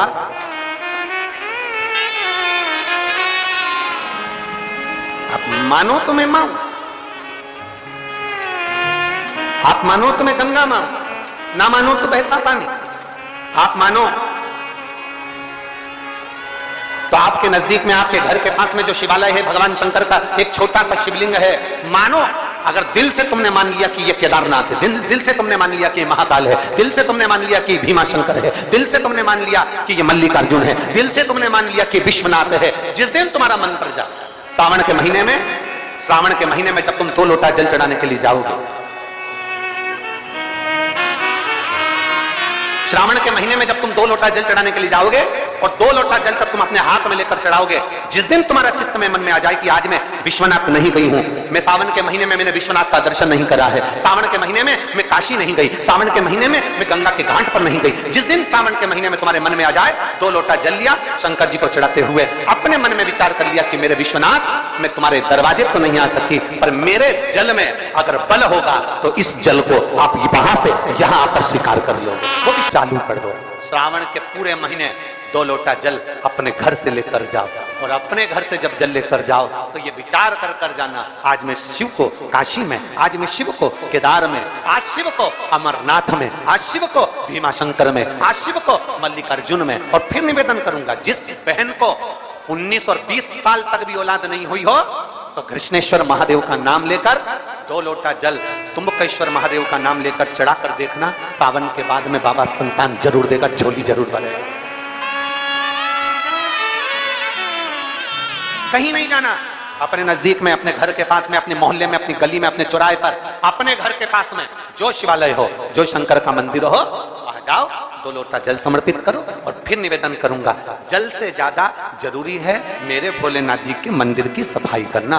अब कीचड़ चालू हो जाएगा, पानी चालू हो जाएगा, सावन का महीना चालू हो जाएगा, अपने साथ एक कपड़ा लेकर जाओ, बाबा के मंदिर को पूरा साफ कर कर, बाबा के शिवलिंग का स्नान कर कर, बेलपत्र निर्माल्य जितना पड़ा है उसको उठाकर कहीं विसर्जन के लिए, किसी नदी तालाब बावड़ी में नहीं, किसी कुएं में नहीं, निर्माल्य तालाब में, नदियों में, बावड़ी में डालने के बाद वो निर्माल्य सड़ता रहता है, नदी नाले का पानी सूखता रहता है, उसमें कीचड़ इकट्ठा हो जाता है, उस निर्माल्य को इकट्ठा करो, गाड़ी में भरो, किसी एक खड्डा खोदकर वहां दबाकर उसकी खाद तैयार करो और बाद में बेलपत्री के वृक्ष के नीचे उसको डालते रहो। पर ध्यान रखना कि निर्माल्य हमें नदी तालाब बावड़ी कुएं में नहीं डालना, उसको एकत्रित करना। शिव के मंदिर की जितनी सफाई कर सकते हो, शंकर के मंदिर को जितना साफ कर सकते हो, शंकर के मंदिर को जितना निर्मल कर सकते हो उतना करो। अपने मन में एक भाव बना लो, जैसे भगवान विष्णु ने एक भाव बनाया था, सावन के महीने में 108 कमल के पुष्प शंकर जी को दूंगा। पार्वती जी ने भाव बनाया था, श्रावण के महीने में शंकर जी को 2 लोटा जल समर्पित करूंगी। माता सती जो भगवान शंकर की अर्धांगिनी रही, उन्होंने भाव बनाया था, मेरे देवादिदेव महादेव को रिझाने के लिए मैं भगवान शंकर की 108 वृक्ष लता से स्नान कराऊंगी। ये अपने भीतर एक संकल्प अपने भीतर लेना है कि श्रावण के महीने में हमें शिव को कैसे रिझाना है, शंकर को कैसे प्रसन्न करना है, शंकर को कैसे प्रकट करना है, शंकर को कैसे प्राप्त करना है, शंकर को कैसे अपना बनाना है, शंकर को अपने करीब में कैसे लाना है, शिव को अपना कैसे बनाना है, यह अपने ऊपर निर्भर करना है।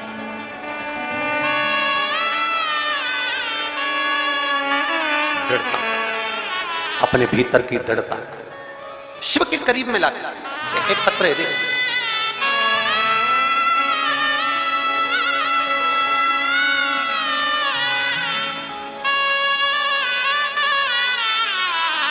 मैं माला पालीवाल जोधपुर राजस्थान से आई हूं, कहीं बैठी हो तो हाथ हिलाइएगा। मैं माला पालीवाल जोधपुर राजस्थान से आई हूं, कहीं बैठी हो तो अपना हाथ हिला सकती हैं। माला पालीवाल जोधपुर से। पत्र को आप एलईडी पर, आस्था चैनल पर आप ही हैं, ऐसे हाथ हिला दो एक बार। श्री शिवाय नमस्तुभ्यं। बच्चा आया है साथ में, लिया लिया।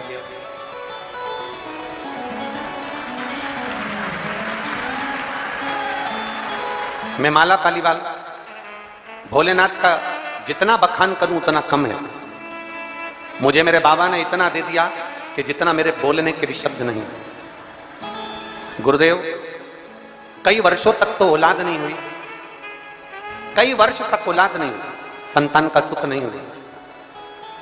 जब आपकी कथा सुनना प्रारंभ करा, शिव जी को बेलपत्र चढ़ाना, जल चढ़ाना प्रारंभ करा, सफेद आंकड़े की जड़ का प्रयोग करा, तो बाबा ने मुझको जुड़वा बच्चे तो दे दिए, पर थोड़े समय के बाद वो बच्चे जुड़वा जो हुए थे वो दोनों चले गए। जब जुड़वा बच्चे चले गए तो मन बड़ा दुखी हो गया। हम डॉक्टरों के पास गए, इलाज चलता रहा। डॉक्टरों ने कहा अब तुम्हारे गर्भ से कभी बच्चा नहीं हो सकता। हम लोग अहमदाबाद तक दिखाने के लिए गए, डॉक्टर बोला कि तुम मां नहीं बन सकती। आप पत्र को एलईडी पर पढ़ेंगे तो उसमें उसने लिखा, अहमदाबाद तक दिखाया तो डॉक्टर ने बोला कि तुम मां नहीं बन सकती। फिर मैं बाबा देवादिदेव महादेव का क्या गुणगान करूं गुरुदेव? आपके कहे अनुसार कंकर में शंकर बसता है, ये विचार कर कर आप कहते हो नर्मदा का एक कंकर शंकर है, कुबरेश्वर धाम का कंकर शंकर है। मैं सीहोर भी आई, होशंगाबाद भी गई, वहां से मैंने नर्मदा का कंकर ले लिया, उस कंकर को मैं अपने घर ले गई और कुबरेश्वर धाम का कंकर और नर्मदा के कंकर को रखकर उसका पूजन करने लगी। गुरुदेव, बाबा का 108 बार श्री शिवाय मंत्र का जाप करती, बेलपत्र चढ़ाती, तुम रूपा जी का नाम का स्मरण करती, मेरा गर्भ नहीं ठहरा, बहुत दिन निकल गए। बाबा, शिव कृपा किसको कहते हैं?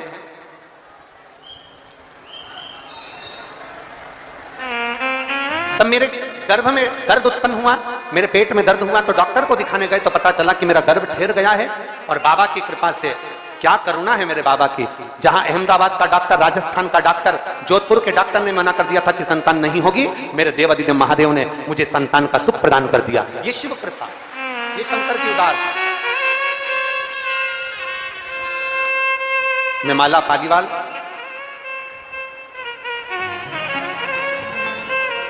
शिव कृपा इसी को आ जाओ।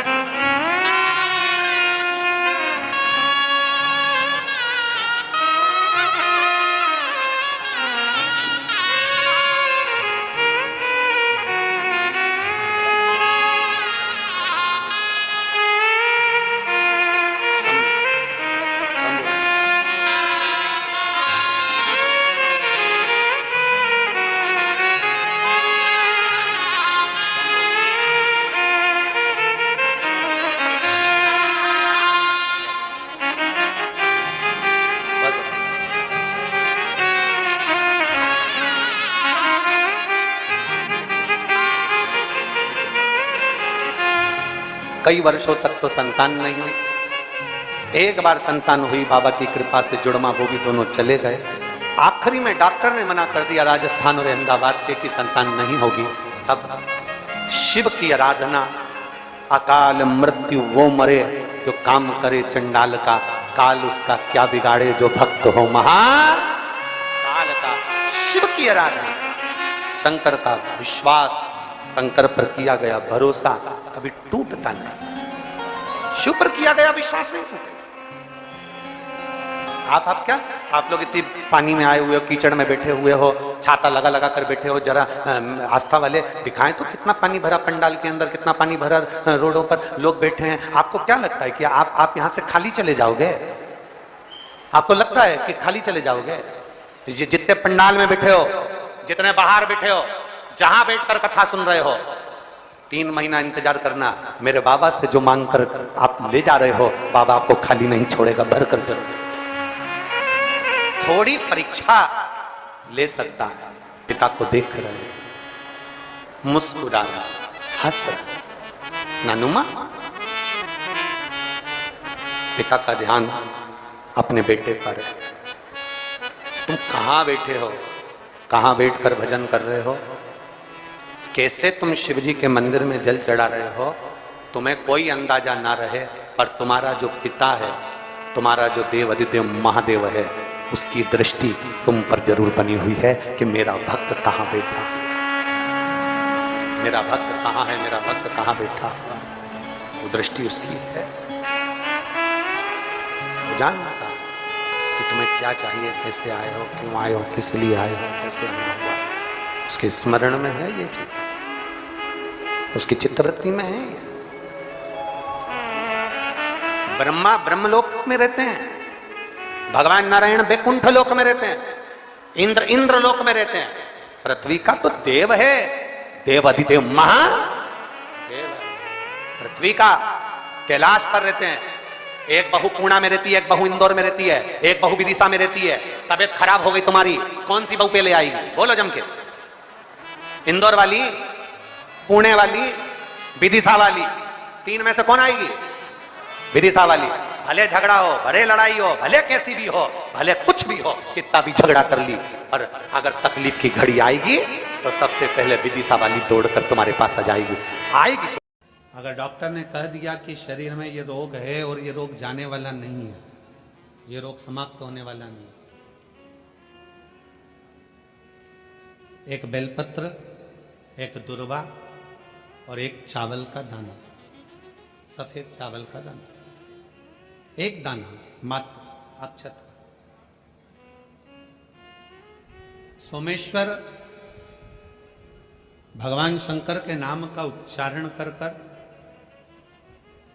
जरा ध्यान देंगे सभी लोग। जैसे ये शिवलिंग है, ये जलाधारी है, और ये जलाधारी के सामने से जो जल बहता है, गणेश जी, कार्तिकेय और अशोक सुंदरी का जो स्थान बीच में है, शिवलिंग का जो जल बहकर नीचे की ओर आता है, यहाँ जो जगह होती है, आप लोग आस्था चैनल के माध्यम से आप इसका स्मरण कर सकते हैं। और दूर दूर अगर दिखाई नहीं दे रहा हो तो आप उसको बाद में चैनल पर, कथा के बाद में आप लोग आस्था चैनल खोलकर या यूट्यूब पर उस कथा के अंतर्गत आप उसको देख सकते हैं। ये शिवलिंग जलाधारी, जल बहने का स्थान, ये शिवलिंग के सामने जो स्थान होता है, यहां से पानी चढ़ाते हैं तो बहकर जो नीचे आता है, जितना मोटा ये जलाधारी का स्थान होता है, इसी स्थान पर एक चावल का दाना, एक दुर्वा, एक बेलपत्र खड़ी की खड़ी यहां समर्पित करें। बेलपत्री का डंडी का मुख नीचे हो, बड़े पत्ती का मुख ऊपर की हो, दुर्वा का भाग ऊपर की हो, चावल का एक दाना यहां समर्पित कर दें और बाबा देवादिदेव महादेव को यहां समर्पित करने के बाद सोमेश्वर महादेव का श्री शिवाय नमस्तुभ्यम का स्मरण कर कर अपने रोग जो भी बीमारी है उसका स्मरण कर कर बाबा से प्रार्थना करें। उसमें से बेलपत्री और दुर्वा दोनों को लेकर आए, हटाकर कटोरी में रख लें।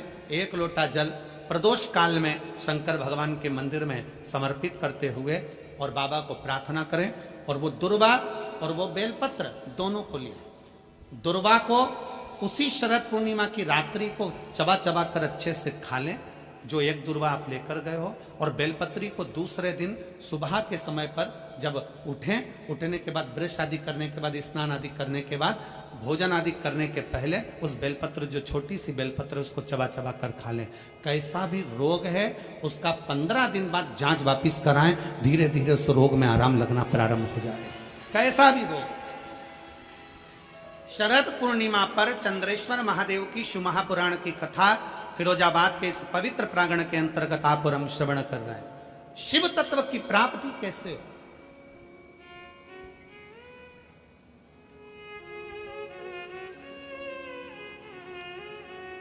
हम भगवान उघड़दानी से कैसे अपने संबंध जोड़ सकते हैं? हम शंकर भगवान को कैसे अपना बना सकते हैं?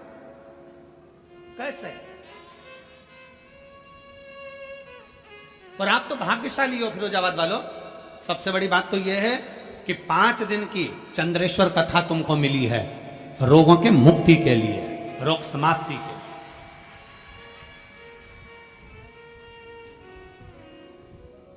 पांच दिन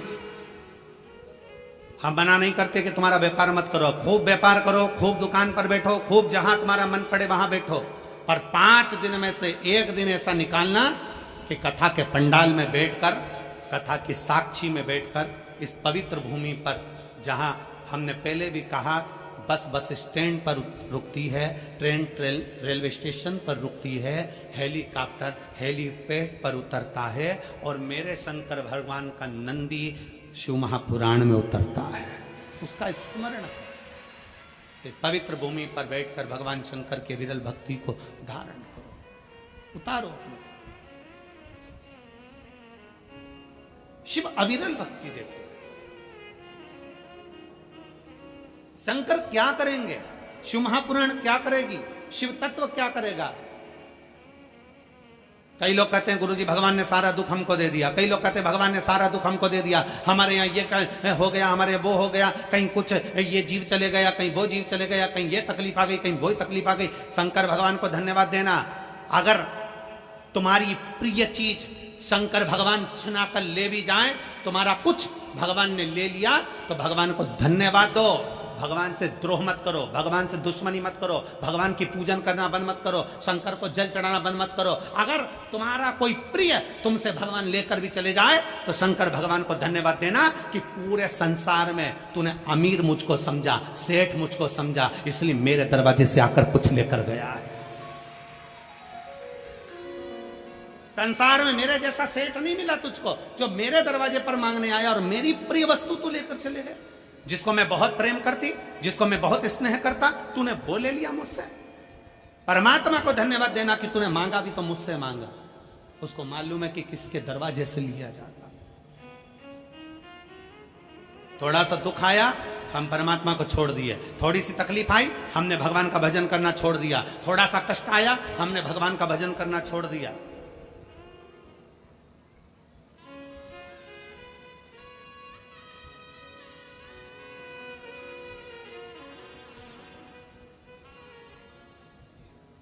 जरा विचार करिएगा।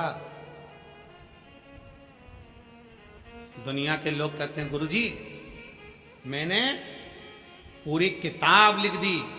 कोई कहता है गुरुजी मैंने पूरे पेज भर दिए, कोई कहता है गुरुजी मैंने ये लिख दिया, कोई कहता है गुरुजी मैंने दुकान भर दी, कोई कहता है गुरुजी मैंने घर भर दिया, कोई कहता है गुरुजी मैंने ये भर दिया, कोई कहता है गुरुजी मैंने वो भर दिया।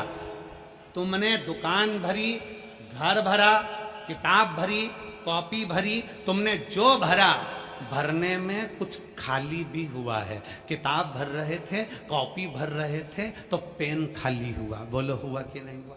जम के तो बोलो जरा, आवाज लगाओ जरा, हुआ? कॉपी भरी तो पेन खाली हुआ,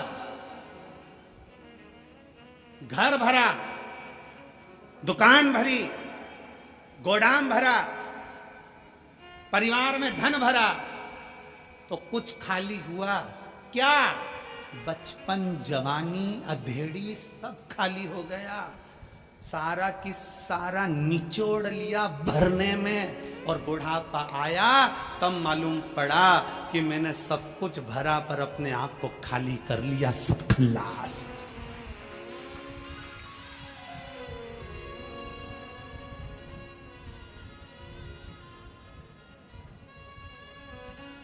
कौन सी सरकार है जो बुढ़ापे में नौकरी देती है? चलो बताओ, कोई सरकार है जो तुम्हें 60 साल के बाद नौकरी देगी, 70 साल के बाद नौकरी देगी? अरे बोलो जम के, कोई है? नहीं। कोई शासन, कोई प्रशासन, कोई सरकार तुम्हें 70-80 साल की उम्र में नौकरी नहीं देते, जवानी की उम्र में नौकरी देते हैं, क्योंकि जितना तुझमें बल है वो पूरा निचोड़ लिया जाए, और जब बुढ़ापा आए तो अपने घर पर जाके घंटी बजाए। जा भजन करो, कीर्तन करो, मंत्र जाप करो, नाम जाप करो। कोई नहीं देता, पूरा खाली कर लेते हैं, तब तुम्हें वापिस भेजते हैं। उसी तरह शिव महापुराण की कथा कहती है, खाली हो रहे हो तो उसके साथ थोड़ा थोड़ा भरते चलो। खाली होने से पहले भरते चलो। पहले एक नियम था, हमारे पास में रिफिल होती थी ना, तो रिफिल में फूंक मार देते थे, थोड़ी और धक्का दो, फिर फूंक मार देते और धक्का दो। अब तुमने करा कि नहीं करा वो नहीं मालूम, पर हम तो पढ़े तो हमने वो रिफिल को पेन में से निकाल कर फूंक मार देते थे, और आगे खसक जाए, और आगे खसक। जब वो नहीं खसकती थी तो आगे से उसकी नोक भी निकाल के फिर फूंक मार देते, फूंक मार के फिर नोक को लगा के फिर लिखना चालू कर देते, और आगे बढ़ा दो, और आगे बढ़ा दो। फूंक मारते रहो, इतनी फूंक मारते रहो कि शाही आगे बढ़ती रहे। उसी तरह शंकर भगवान के मंदिर जाकर परमात्मा को प्रणाम करते रहो, जिससे ये रिफिल भरी की भरी रहे, थोड़ी भरती रहे। इसका भरना जरूरी। बचपन खेल में खोया, जवानी नींद भर सोया, बुढ़ापा देख कर रोया, सिराने मौत हंसती है। अपने आप को हम कहां समर्पित कर रहे हैं?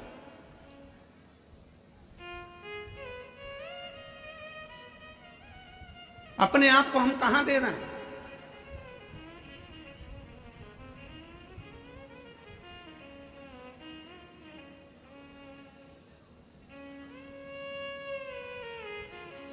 अभी नवरात्रि गई है, आपके घर की कन्याएं भोजन करने गई थी। बोलो गई थी कि नहीं गई थी? अरे बोलो तो जम के। क्या बनाकर भेजा था आपने? उस कन्या को क्या बनाकर भेजा था? देवी दुर्गा बनाकर भेजा था। फिरोजाबाद वाले कम बोलते हैं क्या?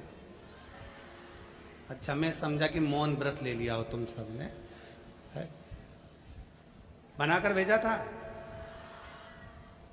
हमारा भी निवेदन है बेटियों से,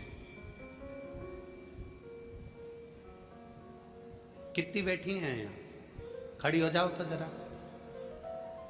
जिनकी शादी नहीं हुई खड़ी हो जाओ, छोटी से लेके छोटी, बड़ी से लेके बड़ी, खड़ी हो जाओ, हो जाओ, हो जाओ, बिना संकोच के बेटियां। बोल्ड।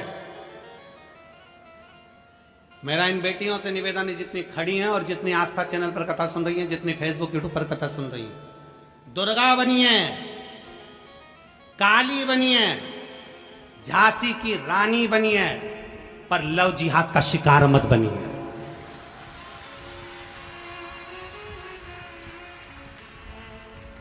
दुर्गा बनिए। आज प्रण लो अपने अंदर कि दुर्गा बनिए, काली बनिए, झांसी की रानी बनिए, पर लव जिहाद का शिकार मत बनिए। बैठ जाओ। अपने भीतर वो बल उत्पन्न करो कि मैं अपना सनातन धर्म छोड़कर, अपने सनातन धर्म को छोड़कर दूसरा धर्म स्वीकार नहीं करूं। मैं शिव के मंदिर जाती हूँ, शंकर को जल चढ़ाती हूँ। मैं शंकर के मंदिर जाती हूँ, शंकर के मंदिर में सफाई करती हूँ। मैं शंकर के मंदिर में जाती हूँ, झाड़ू लगाती हूँ। मैं शंकर के मंदिर में जाती हूँ, पोछा लगाती हूँ। मैं शंकर के मंदिर में जाती हूँ, सोमवार का व्रत करती हूँ, पशुपति व्रत करती हूँ, 16 सोमवार करती हूँ, संकट सोमवार का व्रत करती हूँ। मैं वो सनातन धर्म से जुड़ी हूँ जो चंद्रमा को देखकर फिर भोग लगाती हूँ। मैं चंद्रमा और सूर्य की पूजन करती हूँ। अपने सनातन धर्म को छोड़कर कोई धर्म मुझे स्वीकार नहीं, क्योंकि मेरे सनातन धर्म से बड़ा कोई धर्म नहीं। अपने अंदर वो बल उत्पन्न करिए। कौन रक्षा करेगा तुम्हारी? कौन रक्षा करेगा? क्या पिताजी तुम्हारे साथ कदम से कदम मिलाकर चलेगा? भाई तुम्हारे साथ कदम से कदम मिलाकर चलेगा? अपनी रक्षा अपने को स्वयं करना है, स्वयं। और मैं तो उत्तर प्रदेश सरकार को, उत्तर प्रदेश पुलिस प्रशासन को धन्यवाद देता हूं कि उन्होंने इस उत्तर प्रदेश के अंतर्गत महिला थाने के अंतर्गत एक नंबर डायल करा है, जिस नंबर को आप फोन लगा दो तो उत्तर प्रदेश की पुलिस आपके सामने खड़ी मिल जाएगी। मैं उसके लिए धन्यवाद देता हूं उत्तर प्रदेश सरकार। अपने भीतर वो बल उत्पन्न करिए, अपने भीतर। शिव महापुराण की कथा कथी है, शंकर के मंदिर की चौखट, शिव का दरवाजा, शंकर को चढ़ाया गया एक लोटा जल कभी खाली नहीं जाता। हमारे यहाँ शिव महापुराण के, शिव पुराण के महत्तम में वर्णन आता है। देवराज नाम का ब्राह्मण चोरी का धन लेकर जा रहा था, शंकर के मंदिर में प्रवेश कर गया और चोरी का धन था उसके पास में। शिव मंदिर के अंदर प्रवेश कर गया, चोरी का धन लेकर बैठा था, शरीर में ताप पड़ रहा था, बुखार आ रहा था। शंकर जी के मंदिर में शिव पुराण की कथा चल रही थी और वहीं आवाज लग रही थी, हर हर महादेव, बोल बम का नारा है, सारी समस्या का हल। वहां आवाज लग रही थी और वह जल चढ़ाने वाले जल स्मरण कर रहे थे, कथा सुनने वाले कथा सुन रहे थे। सुनते सुनते सुनते सुनते उसके क्रोध आने लगा। क्रोध, मेरे शरीर में ताप है, मेरे शरीर में कष्ट है, मेरे शरीर में बीमारी है, रोग है, और ये हर हर महादेव चिल्ला रहे। मेरे शरीर में तकलीफ और ये हर हर महादेव चिल्ला रहा। क्रोध आ गया। देवराज वहां से निकलकर बाहर आ गया, बेलपत्री के पेड़ के नीचे बैठ गया। शिव महापुराण की कथा कथी है, भगवान शंकर का चरित्र कथा है। बेलपत्र का वृक्ष की छांव हमें संपदा तो देती ही है, साथ में हमें रोग से मुक्त भी करती है। रोग से एक पत्र है,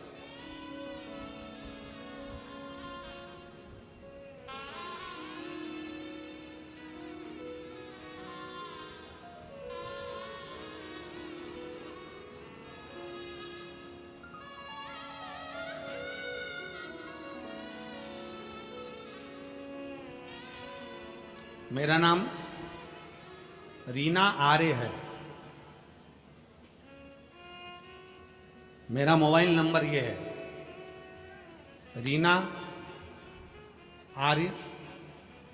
मैं जिला फिरोजाबाद के कैलाश नगर, मैं जिला फिरोजाबाद के कैलाश नगर, फिरोजाबाद उत्तर प्रदेश की रहने वाली हूँ। कहीं बैठी हो तो हाथ हिला सकती हूँ। आप ही हैं? पति आए हैं साथ में? आ जाइए, आ जाइए, एक बेलपत्र ले जाओ, आ जाओ। मैं कैलाश नगर फिरोजाबाद उत्तर प्रदेश की रहने वाली हूँ। मैं अपने पति के लिए यहाँ पर आई हूँ। जुलाई 2024 को मेरे पति के पेट की आंतों में संक्रमण हो गया। उसकी तबीयत ज़्यादा खराब हो गई। हमारे पास पैसा नहीं था कि हम सिविल हॉस्पिटल में इलाज करा सकें। संक्रमण आंतों में इतना फैल गया कि उसके मुख से और टॉयलेट की जगह से, लेट की जगह से ब्लड आने लगा। मुख में से लगातार खून बहना चालू हुआ और यूरिन और लेटरिन में से भी ब्लड जाना प्रारंभ हो गया। डॉक्टर को दिखाने के लिए हम आगरा चले गए। फिरोजाबाद दिखाया, आगरा दिखाया, लखनऊ दिखाया, जयपुर भी हम उसको लेकर चले गए। आखिरी में डॉक्टरों ने उनको झेला नहीं और कह दिया कि अंदर इतना संक्रमण फैल गया है, कुछ गांठें शरीर के अंदर हो गई हैं, आप इनको दिल्ली के एम्स हॉस्पिटल ले जाओ। हम दिल्ली के एम्स हॉस्पिटल में ले जाकर दिखाए गुरुदेव, उन्होंने बता दिया कि इनके शरीर में 2 गांठें हो गई हैं, उसके कारण बस ये ब्लड निकलना, संक्रमण प्रारंभ है। तब हमारे मौसा जी ने बोला कि आप एक काम करो, भगवान शंकर की अविरल भक्ति करो। अपने पास इतना पैसा भी नहीं कि अपन बहुत सारा इलाज करा सकें। हम बाबा शंकर के मंदिर जाने लगे और शंकर जी के मंदिर में जाते। गुरुदेव, दिल्ली में दिखा के आने के बाद ऐसा लगा कि अब शरीर नहीं रहेगा, क्योंकि डॉक्टर ने जवाब दे दिया। हम वापिस आ गए फिरोजाबाद और शिव जी को 1 लोटा जल चढ़ाना प्रारंभ कर दिया। जल चढ़ाते चढ़ाते 1 महीना बीता।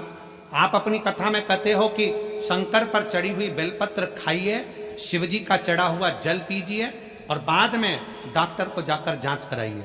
गुरुदेव, हमको क्या मालूम था कि दुख तो हमारा पीछा ही नहीं छोड़ रहा है। हमने बेलपत्र खिलाना प्रारंभ करा, जल पिलाना प्रारंभ करा और साथ में अपना मकान भी गिरवे रख दिया इनके इलाज के लिए, और दूसरा से पैसे भी उधार लिए 10-12 लाख। कर्जा पे कर्जा होता गया। करें क्या? ठीक नहीं हो रहे थे। आखिरी में करा क्या जाए? 1 महीने तक हमने बेलपत्र खिलाई, जल पिलाया, तब और जम के इनको एकदम उल्टी हुई। उल्टी होते से हम इनको लेकर फिर दिल्ली भागे और दिल्ली में जब जांच करी तो जांच में आया कि इनके पेट में जो आंत के अंदर गठाने हो गई थी, वो गठाने पूरी की पूरी खत्म होकर उल्टी के माध्यम से बाहर निकल गई। हम डॉक्टर हमसे कहने लगे, हमें समझ में नहीं आया। दिल्ली के एम्स डॉक्टर कहते हैं कि आपने कहीं और भी इलाज करवाया? तो हमने डॉक्टर से कहा नहीं, हम 1 बजे कथा आती है आस्था चैनल पर, वो सुनते हैं और शंकर का चढ़ा हुआ जल, शिव का चढ़ा हुआ जल हम देते हैं। बस हमको नहीं मालूम कि भोले बाबा ने इनको कैसे बचा लिया और हम शिव जी को प्रणाम करने के लिए आ गए।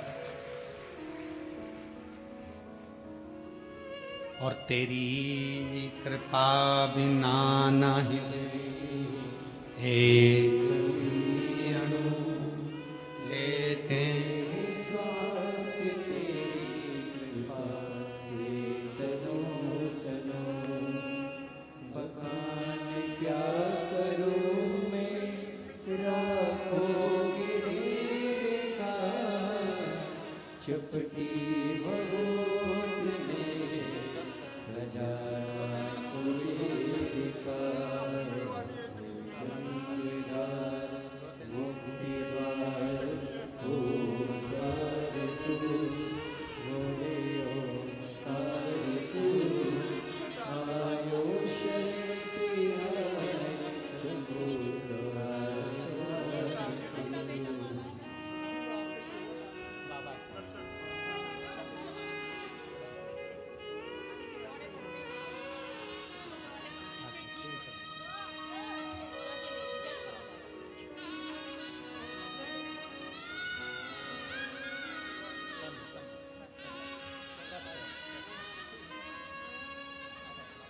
खाली न जाता कोई दर से तुम्हारे, खाली न जाता कोई दर से तुम्हारे, मैं भी खड़ी हूँ बाहे पसारे, अपने हृदय लगा लो गिरा जा रहा हूँ, उठा लो अब दया करो है भोले ना, मस्त रहूं तेरी मस्ती में, अब दया करो है भोले ना, मस्त रहूं तेरी मस्ती में मैं मस्त रहूं, तेरी मस्ती में मैं मस्त रहूं, तेरी मस्ती में मैं मस्त रहूं, तेरी मस्ती पार अपने स्थान पर बैठकर भगवान देवाधिदेव महादेव से बड़े भाव के साथ हृदय से प्रार्थना करिए, दिल से विनय करिए, बाबा को अपने मन की बात भाव के साथ बड़े प्रेम से कहिए। जहां जगह मिले वहां बैठ जाओ।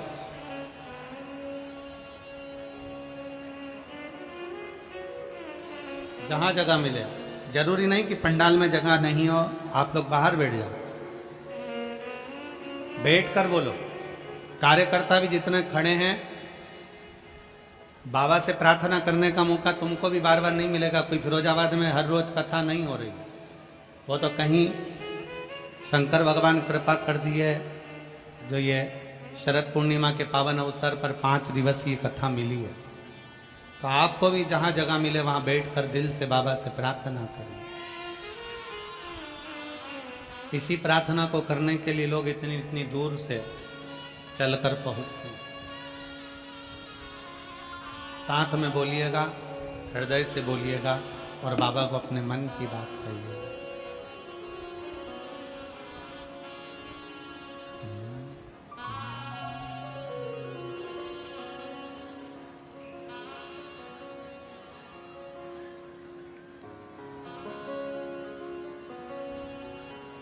श्री शिवाय नमस्तु, श्री शिवाय नमस्तु, श्री शिवाय नमस्तु,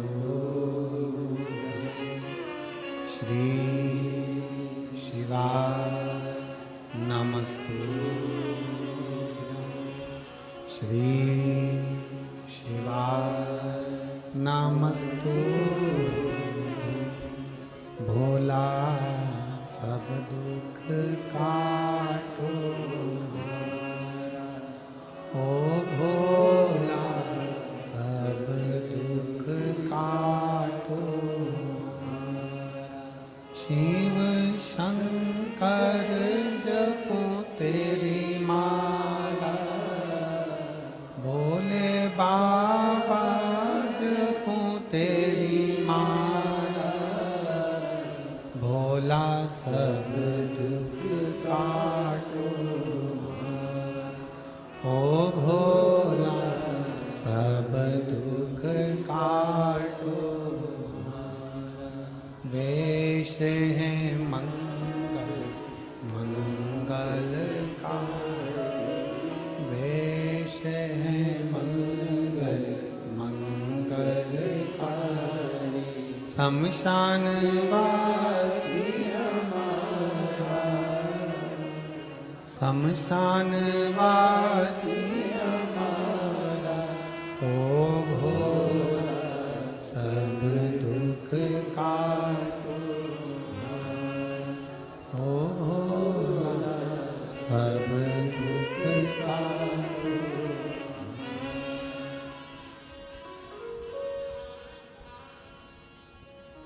भगवान देवाधिदेव महादेव की कथा कह रहे हैं, शिव तत्व कह रहा है।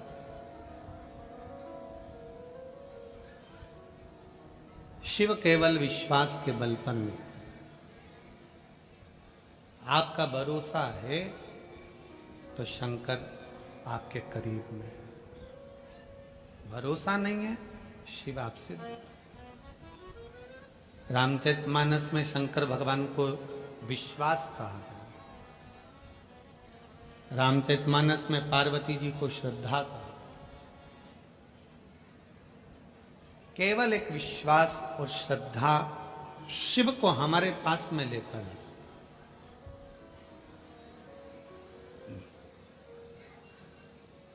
विश्वास, श्रद्धा।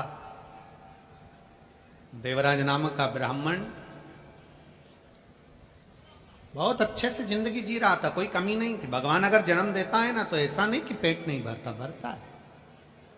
भगवान भोलेनाथ ने पेट भरने की जवाबदारी प्रत्येक मनुष्य, जीव, जलचर, थलचर, वायुचर, जितने भी जीव हैं सबकी जवाबदारी भगवान के पास में है पेट भरने।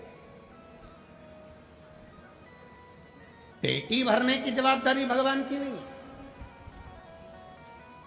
पर पेट भरने की जवाबदारी तो मेरे बाबा की है। जन्म लिया है तो संभालेगा वही, जिसने जन्म दिया है वो संभालता, संभाले। आपको उसमें विचार नहीं करना।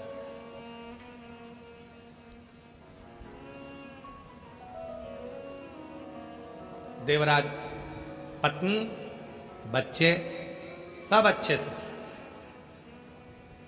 देवराज एक पर नारी का संग पकड़ लिया।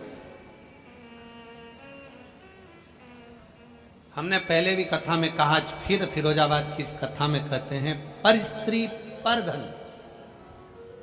दूसरे का पड़ा हुआ 1 रुपया भी मिल जाए तो समझ लेना कि वो कब तुम्हें नरक की ओर ले जाएगा, कोई भरोसा नहीं। पर स्त्री पर धन, बर्बादी का सिरा है।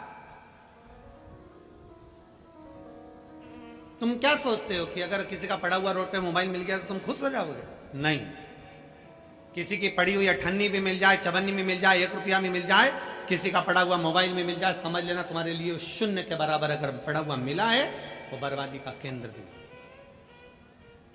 हमने पहले भी कथा में काज फिर कहा, कह रहे हैं, शिव महापुराण की कथा में अगर आप कथा सुनने के लिए आ रहे हो, अपने तन पर जितना गोल्ड है, सोना है, हीरा है, पन्ना है, चांदी है, कीमती कीमती तुम्हारा सामान है, सब अपने घर छोड़ कर आओ।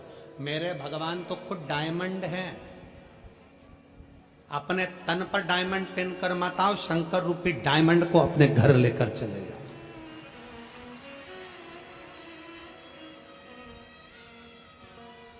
सोना चांदी पहनकर कथा के पंडाल में मत आइए, हीरे जवाहरात पहनकर कथा के पंडाल में मत आइए। और हमारे कुबेरेश्वर बाबा के धाम में सियोर में भी अगर तुम आओ तो अपने तन पर कोई सोना चांदी लेकर मत आओ। कथा में जितनी देर बैठो, कथा सुनने के लिए आओ तो सोना चांदी लेकर मत आओ, हीरा पन्ना लेकर मत आइए। कथा में सोना चांदी लेकर मत आओ, चेन अंगूठी आदि सामग्री लेकर मत आइए।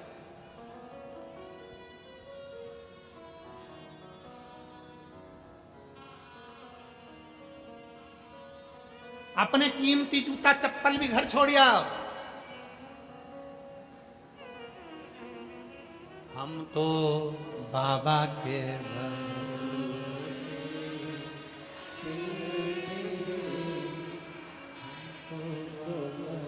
अपना कीमती सामान छोड़ कर आओ, क्योंकि वो जो देगा ना उससे बड़ा कीमती कुछ नहीं। एक पत्र आया जी, एक पत्र में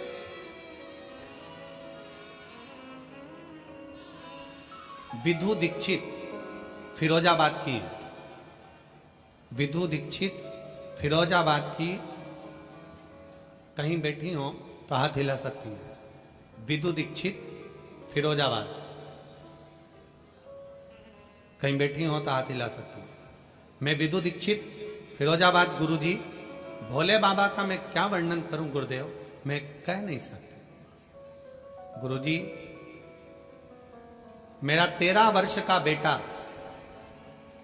जिसे डेंगू हो गया और 16 सितंबर 2021 को मेरा 13 साल का बेटा जिसे मैंने पाल पोस कर बड़ा करा, मेरे कलेजे का टुकड़ा गुरुजी, एक ही लड़का मेरा, और जिसको मैंने संजोया। एक तो मुझे संतान नहीं हुई, संतान का सुख नहीं मिल रहा था, बड़ी मुश्किल से तो औलाद हुई गुरुदेव, और 13 वर्ष का मेरा बेटा हो गया। 13 वर्ष का बेटा होकर 16 सितंबर 2021 को उसको डेंगू होकर वो मुझे छोड़कर चला गया। मेरा 13 साल का लड़का मुझे छोड़कर चले गया। पहाड़ सा दुख टूट गया गुरुदेव। मैं रात दिन रोती थी, भोजन तक नहीं करती थी। मेरा बेटा मेरे हाथ से चला गया। गुरुदेव, पागलों जैसा मेरा स्वभाव हो गया। परिवार वाले मुझे संभालते, पर मेरा मन नहीं लगता क्योंकि मेरा बेटा चले गया। 13 साल का मेरा बेटा चले गया, क्या करूं? मैं अपने मायके गई तो मेरी मम्मी ने बस मुझसे एक बात कही कि बेटी तू पहले जैसी हो जा। मां, जब तक मेरा बेटा नहीं आता मैं कैसे हो जाऊं पहले जैसी? मेरी मम्मी ने मुझसे कहा कि तू टीवी पर शिव महापुराण की कथा सुन। मैंने अपनी मां को गुरुदेव आपके लिए थोड़ा सा अपशब्द कह दिया, मैं आपसे क्षमा चाहती हूं। मैंने मेरी मां से कहा ऐसे टीवी पर तो ढेरों महाराज आते हैं, मेरा मन किसी महाराज को सुनने का नहीं करता। क्या सुनूं वो सीहोर वाले को भी? कौन है ये? मैं आपको जानती नहीं थी गुरुदेव, पर मेरी मां के कहने पर मैंने आधे घंटे टीवी के सामने बैठकर कथा को सुना। मेरा मन लग गया और मैंने सोच लिया कि अब मेरा बेटा तो मेरा शंकर ही वापस देगा, दुनिया में कोई नहीं दे सकता। टीवी पर आधे घंटे की कथा सुनी, मायके से घर आ गई, इतनी रोती थी, मोबाइल पर कथा देखना प्रारंभ करा, पलंग पर पड़ी पड़ी रोती रहती और कथा देखती रहती और शंकर जी से कहती रहती तुम मेरी बात मत मान, पर सीहोर वाले बारह महाराज की बात मानकर मुझे मेरा बेटा वापिस दे दे। ना हुआ। अशोक नगर की तर्पण शिव महापुराण की कथा चल रही थी टीवी पर। आपने कहा था कोई भी एक कथा अगर टीवी के सामने आसन लगाकर सुनते हो बाबा देता जरूर है। मैंने अशोक नगर की कथा को पूरा सुना। मेरी शादी को 16 साल हो चुके थे। डॉक्टरों को दिखाया तो डॉक्टर ने कहा कि तुम्हारी ट्यूब दोनों की ब्लॉक है, ट्यूब ब्लॉक होने के कारण बस तुम्हें बच्चे का चांस नहीं हो सकता, तुम्हें औलाद नहीं हो सकती। हम परेशान हो गए। फिर हम आगरा दिखाने को गए तो वहां भी बताया गया कि तुम्हारी ट्यूब खराब है, ब्लॉक है, तुम्हें औलाद नहीं होगी, बच्चा नहीं होगा। हम वहां पर से भी हताश होकर आ गए। तब मेरी माँ ने कहा तू पशुपतिनाथ का व्रत कर। हमने पशुपतिनाथ का व्रत करना प्रारंभ करा। सफेद आंकड़े की जड़ का प्रयोग करा, पर गुरुदेव गर्भ नहीं ठहरा। तब मैंने कथा में सुना कि पंडाल में बैठकर जो मांगा जाता है वो बाबा देता है। हम उसी समय पर कानपुर चले गए जहां पर आपकी कथा हो रही थी। कानपुर में एक दिन बैठकर कथा का रसतत्व ग्रहण किया और मिट्टी को बाबा को प्रणाम कर कर अपने उदर से लगाकर कहा बाबा मैंने सुना है तू पंडाल में बैठने वाले की झोली भरता है। आज पंडाल में बैठकर मांग रही हूं, डॉक्टर ने मना कर दिया, मुझे बच्चा नहीं हो सकता। मेरा 13 साल का लड़का चले गया, मुझे वही लड़का वापिस चाहिए, वैसा कि वैसा ही चाहिए, तू कृपा कर। सुना है कि तू देता है बाबा। मेरे बाबा ने ऐसी कृपा करी, एक दिन की कथा सुनकर मैं वापिस फिरोजाबाद आ गई और 15 दिन के बाद मेरा गर्भ ठहर गया। 9 जुलाई 2023 को जो लड़का गया था, जैसे उसके तिल थे, जैसा उसका नक्शा था, जैसे उसके शरीर पर दाग था, जैसा उसका फेस था, और जहां जहां मेरे बेटे को, पहले वाले बेटे को तिल थे, वैसे की वैसे ही तिल, वैसा की वैसे ही फेस और वैसे ही वैसा उसके शरीर पर दाग लगा हुआ वो बेटा फिर पैदा हुआ। मैं बाबा को धन्यवाद देने के लिए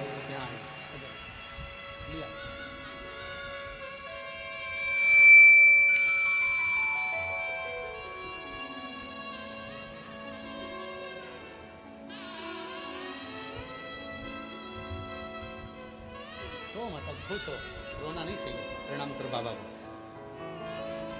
बाबा को प्रणाम करो, प्रणाम करो। शंभो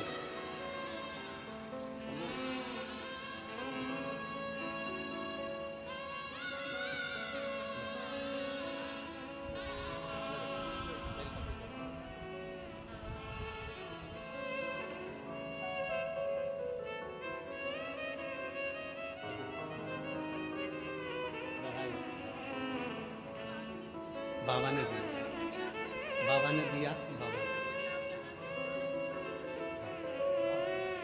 सब बाबा। अरे खाली ना जाता दर से तुम्हारे, खाली ना जाता दर से तुम्हारे, मैं भी खड़ी हूँ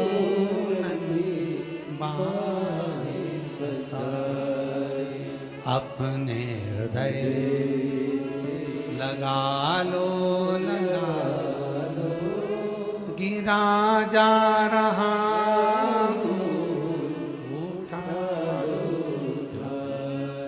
भोले अपने दर अब तो नाटा गिरी जा रही उठा। भगवान शिव ओघड़दानी देवराज नाम का ब्राह्मण अपना परिवार पालता मना नहीं था, अपने बच्चों का भरण पोषण करता मना नहीं था, पर देवराज पर स्त्री का संग पकड़ लिया, दूसरी स्त्री का संग। पर धन पर नारी विनाश का सूचक है।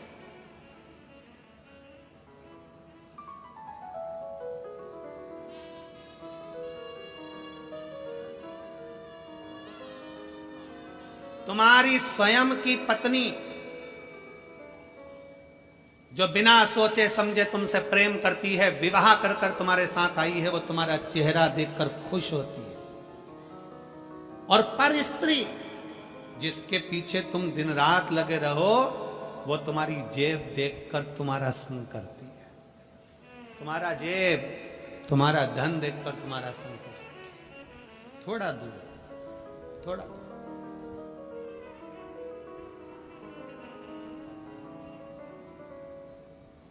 और मेरा निवेदन है मेरी जीजियों से, फिरोजाबाद के मेरे जीजी और जीजाओं से, मेरी बेटियों से, मेरे बेटाओं से, मेरी माओं से निवेदन है, थोड़ा दुख आए ना, टेंशन नहीं लेना। इलायची को चाय में ऐसे ही डाल दो तो खुशबू आएगी क्या? जम के तो बोलो जरा। इलायची को अच्छा कूटोगे ना, जितनी इलायची कूटेगी उतनी महकेगी। इलायची को जितना कूटोगे उतनी महकेगी। इलायची और इंसान एक बराबर हैं। इलायची जितनी कूटी जाती है उतनी महकती है, और इंसान जितने धक्के खाता है उतना महकता है, उतना महकता। गाली दे दी, ठीक है, अपशब्द कह दिया, ठीक है, ताने दे दिए, ठीक है। सास कह रही है मेरी बहू बेकार है, सास कह रही है मेरी बहू ने ये कर दिया, सास कह रही है मेरी बहू ने ये करा, ठीक है।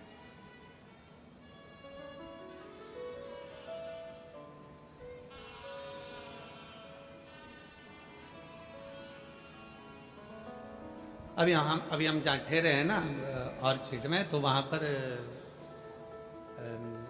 जब प्रसादी पा रहे थे हम, तो ठाकुर जी की, भोलेनाथ जी का प्रसाद जब हम ले रहे थे, तो सास तो बोली कि गुरुजी मैं मंदिर गई तो आज मेरे सुध नहीं थी, मैं सामान सब छोड़ी आई। दूसरी सास इधर खड़ी थी, चाची सास, वो के हमने केले की सब्जी बनाई है। अब जरा विचार करिएगा, बहुएं दोनों तीनों भोजन में लगी, भोजन तैयार करा, तैयारी करी, और सास होना आकर बोली आज तो हम बहुत थक गए क्योंकि हम बहुत काम करे हैं। अब बहुएं पास में खड़ी होकर कह रही हमने क्या करा सवेरे से 6 बजे से, जब खड़े खड़े खड़े खड़े पाँव से, सब तुम ही करे हो। विचार करिएगा,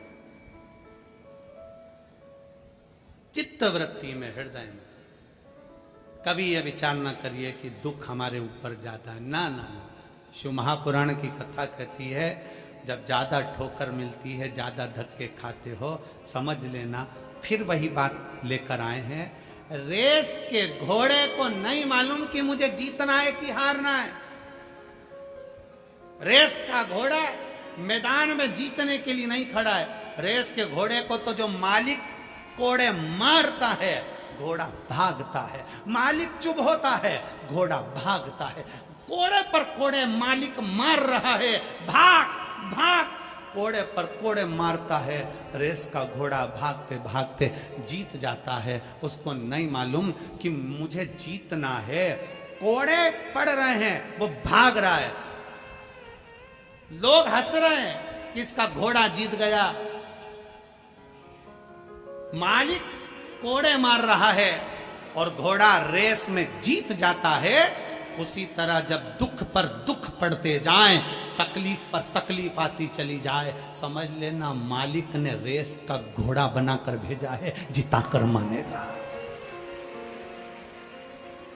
तुझे परमात्मा हारने नहीं दे सकता। समझ लेना कि भगवान ने तुझे रेस का घोड़ा बना दिया, तुझे जिताना है, इसलिए दुख तुझे आ रहा है, तकलीफ तुझे आ रही है, कष्ट तुझे आ रहा है, बार बार तकलीफ है तेरा साथ। कई कई माताएं कहती हैं दुख तो हमारा पीछे ही नहीं छोड़ता। समझ ले कि तुझे जिताने की तैयारी है मेरे शंकर की। गुरुजी तकलीफ है हमारा पीछा नहीं छोड़ रही, कष्ट हमारा पीछा नहीं छोड़ रहा, गुरुजी हमें हमें दुख पीछा नहीं छोड़ रहा। भगवान जिताना चाहता है तुझे। तुझे एक पत्र है,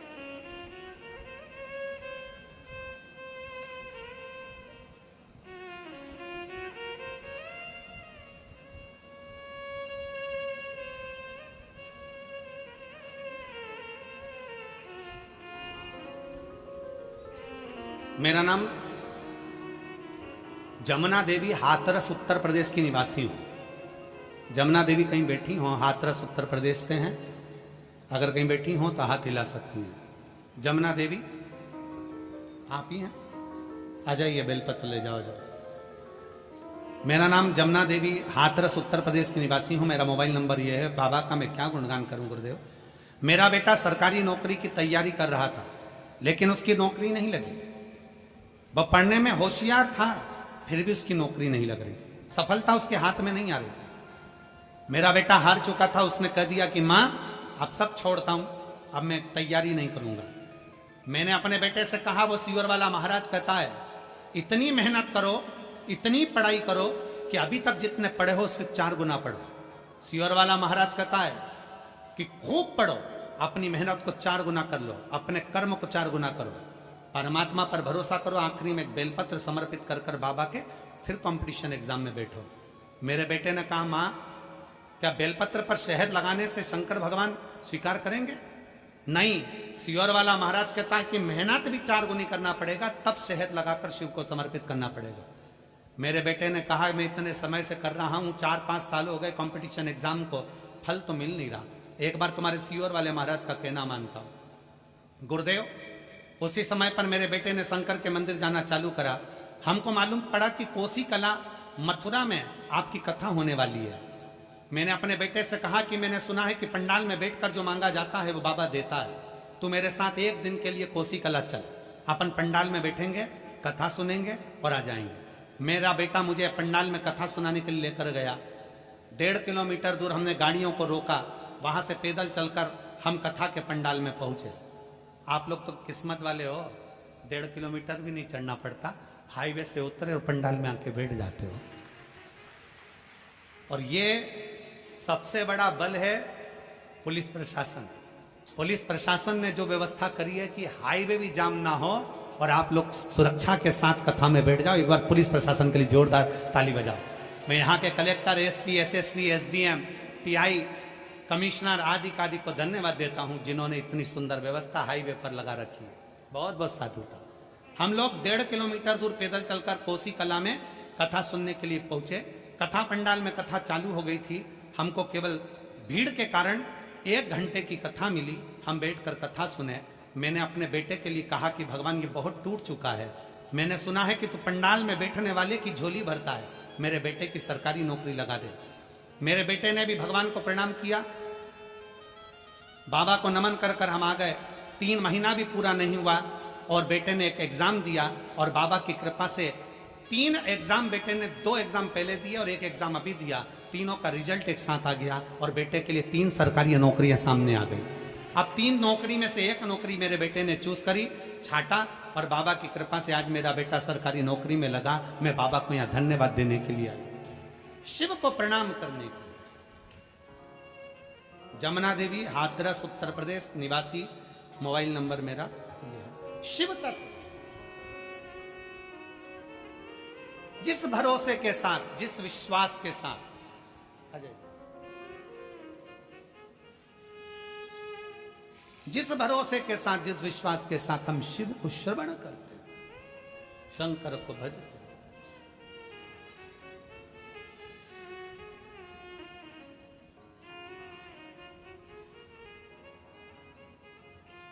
बधाई हो आपको, बधाई।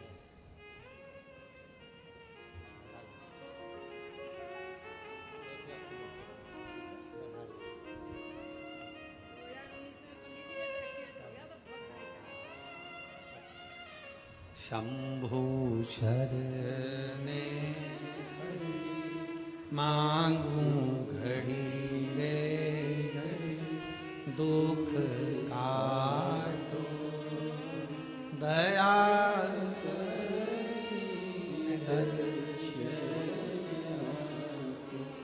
शंभु शरणे मांगू घड़ी रे घड़ी दुख काटो दया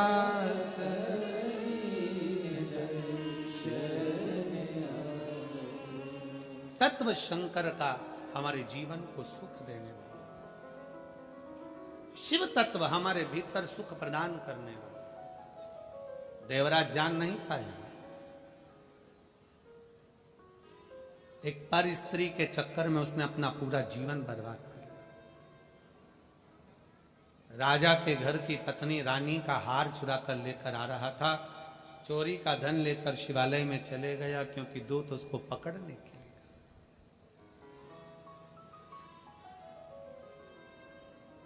कभी कभी व्यक्ति का अहंकार व्यक्ति को ऊपर से नीचे लाकर छोड़ देता है। जो कुछ मिला आपको जिंदगी में, आप बड़े खुश होकर भगवान को धन्यवाद दीजिए, बाबा ने बड़ी कृपा की।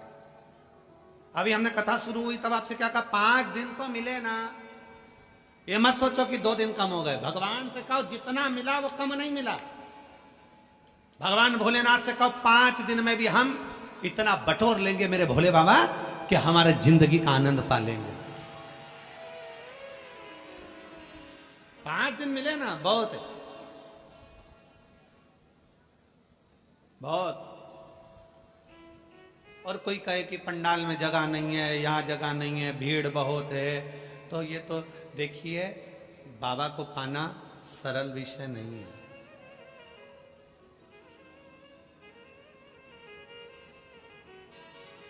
यहाँ जितने बैठे हो ना आप सब 50-50, 100-100 रुपए खर्च कर कर यहाँ तक पहुंचे होगे, ऑटो से, गाड़ी से, पेट्रोल का, डीजल का, रिक्शे का, जो भी आप लोगों ने खर्चा करा होगा, बाबा का जो भी आप लोग खर्चा कर कर यहाँ तक पहुंचे होगे, बैठे होगे, कथा सुनकर यहाँ से जाओगे। तुमने किसी को पानी पिलाओगे, किसी को बिस्कुट खिलाओगे, किसी को तुम कुछ दोगे, किसी को कुछ दोगे। 5 दिन मिले, खूब प्रेम से जितना बन सकता है उतने आनंद के साथ कथा सुनो। और 5 दिन के बाद तारीख लिख लेना, 18 तारीख को कथा विराम हुई, उसका 3 महीना इंतजार करना। 3 महीने बाद हमको सीहोर पत्र जरूर लिखकर बताना कि बाबा ने तुम्हारी झोली खुशियों से भरी। 3 महीना इंतजार। और ऐसा नहीं कि 3 महीना इंतजार करना पड़े, ये कथा के बाद में कथा, ये कथा तो हो जाएगी आपकी 18 तारीख को। फिर कथा फरीदाबाद में कितनी तारीख, 4 तारीख से 8 तारीख तक फरीदाबाद में 5 दिवसीय कथा हरियाणा की पवित्र भूमि पर अपन सुनेंगे 1 बजे से 4 बजे तक। फिर वही कथा विराम होने के बाद में आप ही के उत्तर प्रदेश में पीलीभीत, पीलीभीत है, कालीभीत है, हाँ पीलीभीत में फिर कथा श्रवण करने को। आपकी बार उत्तर प्रदेश में 5 कथा मिली है।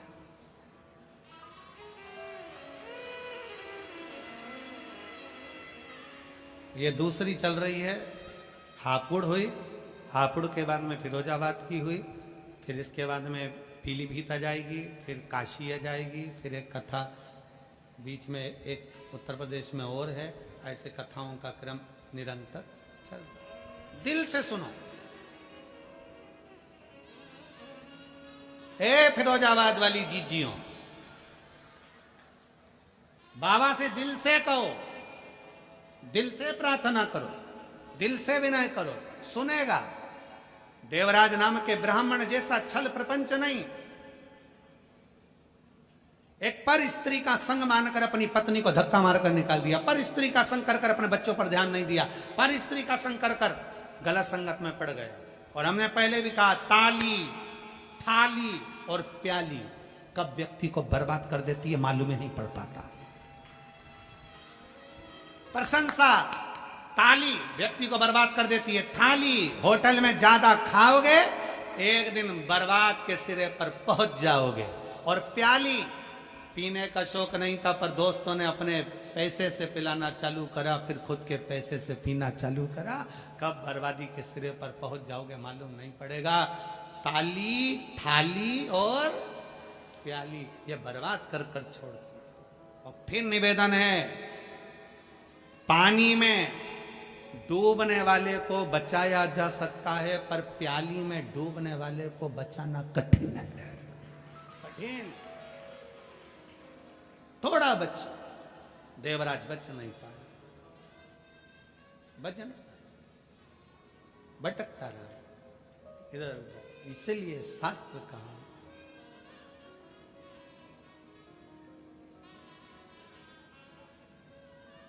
कि सुन के भक्तों की पुकार हो के नंदी पे काशी नगरी से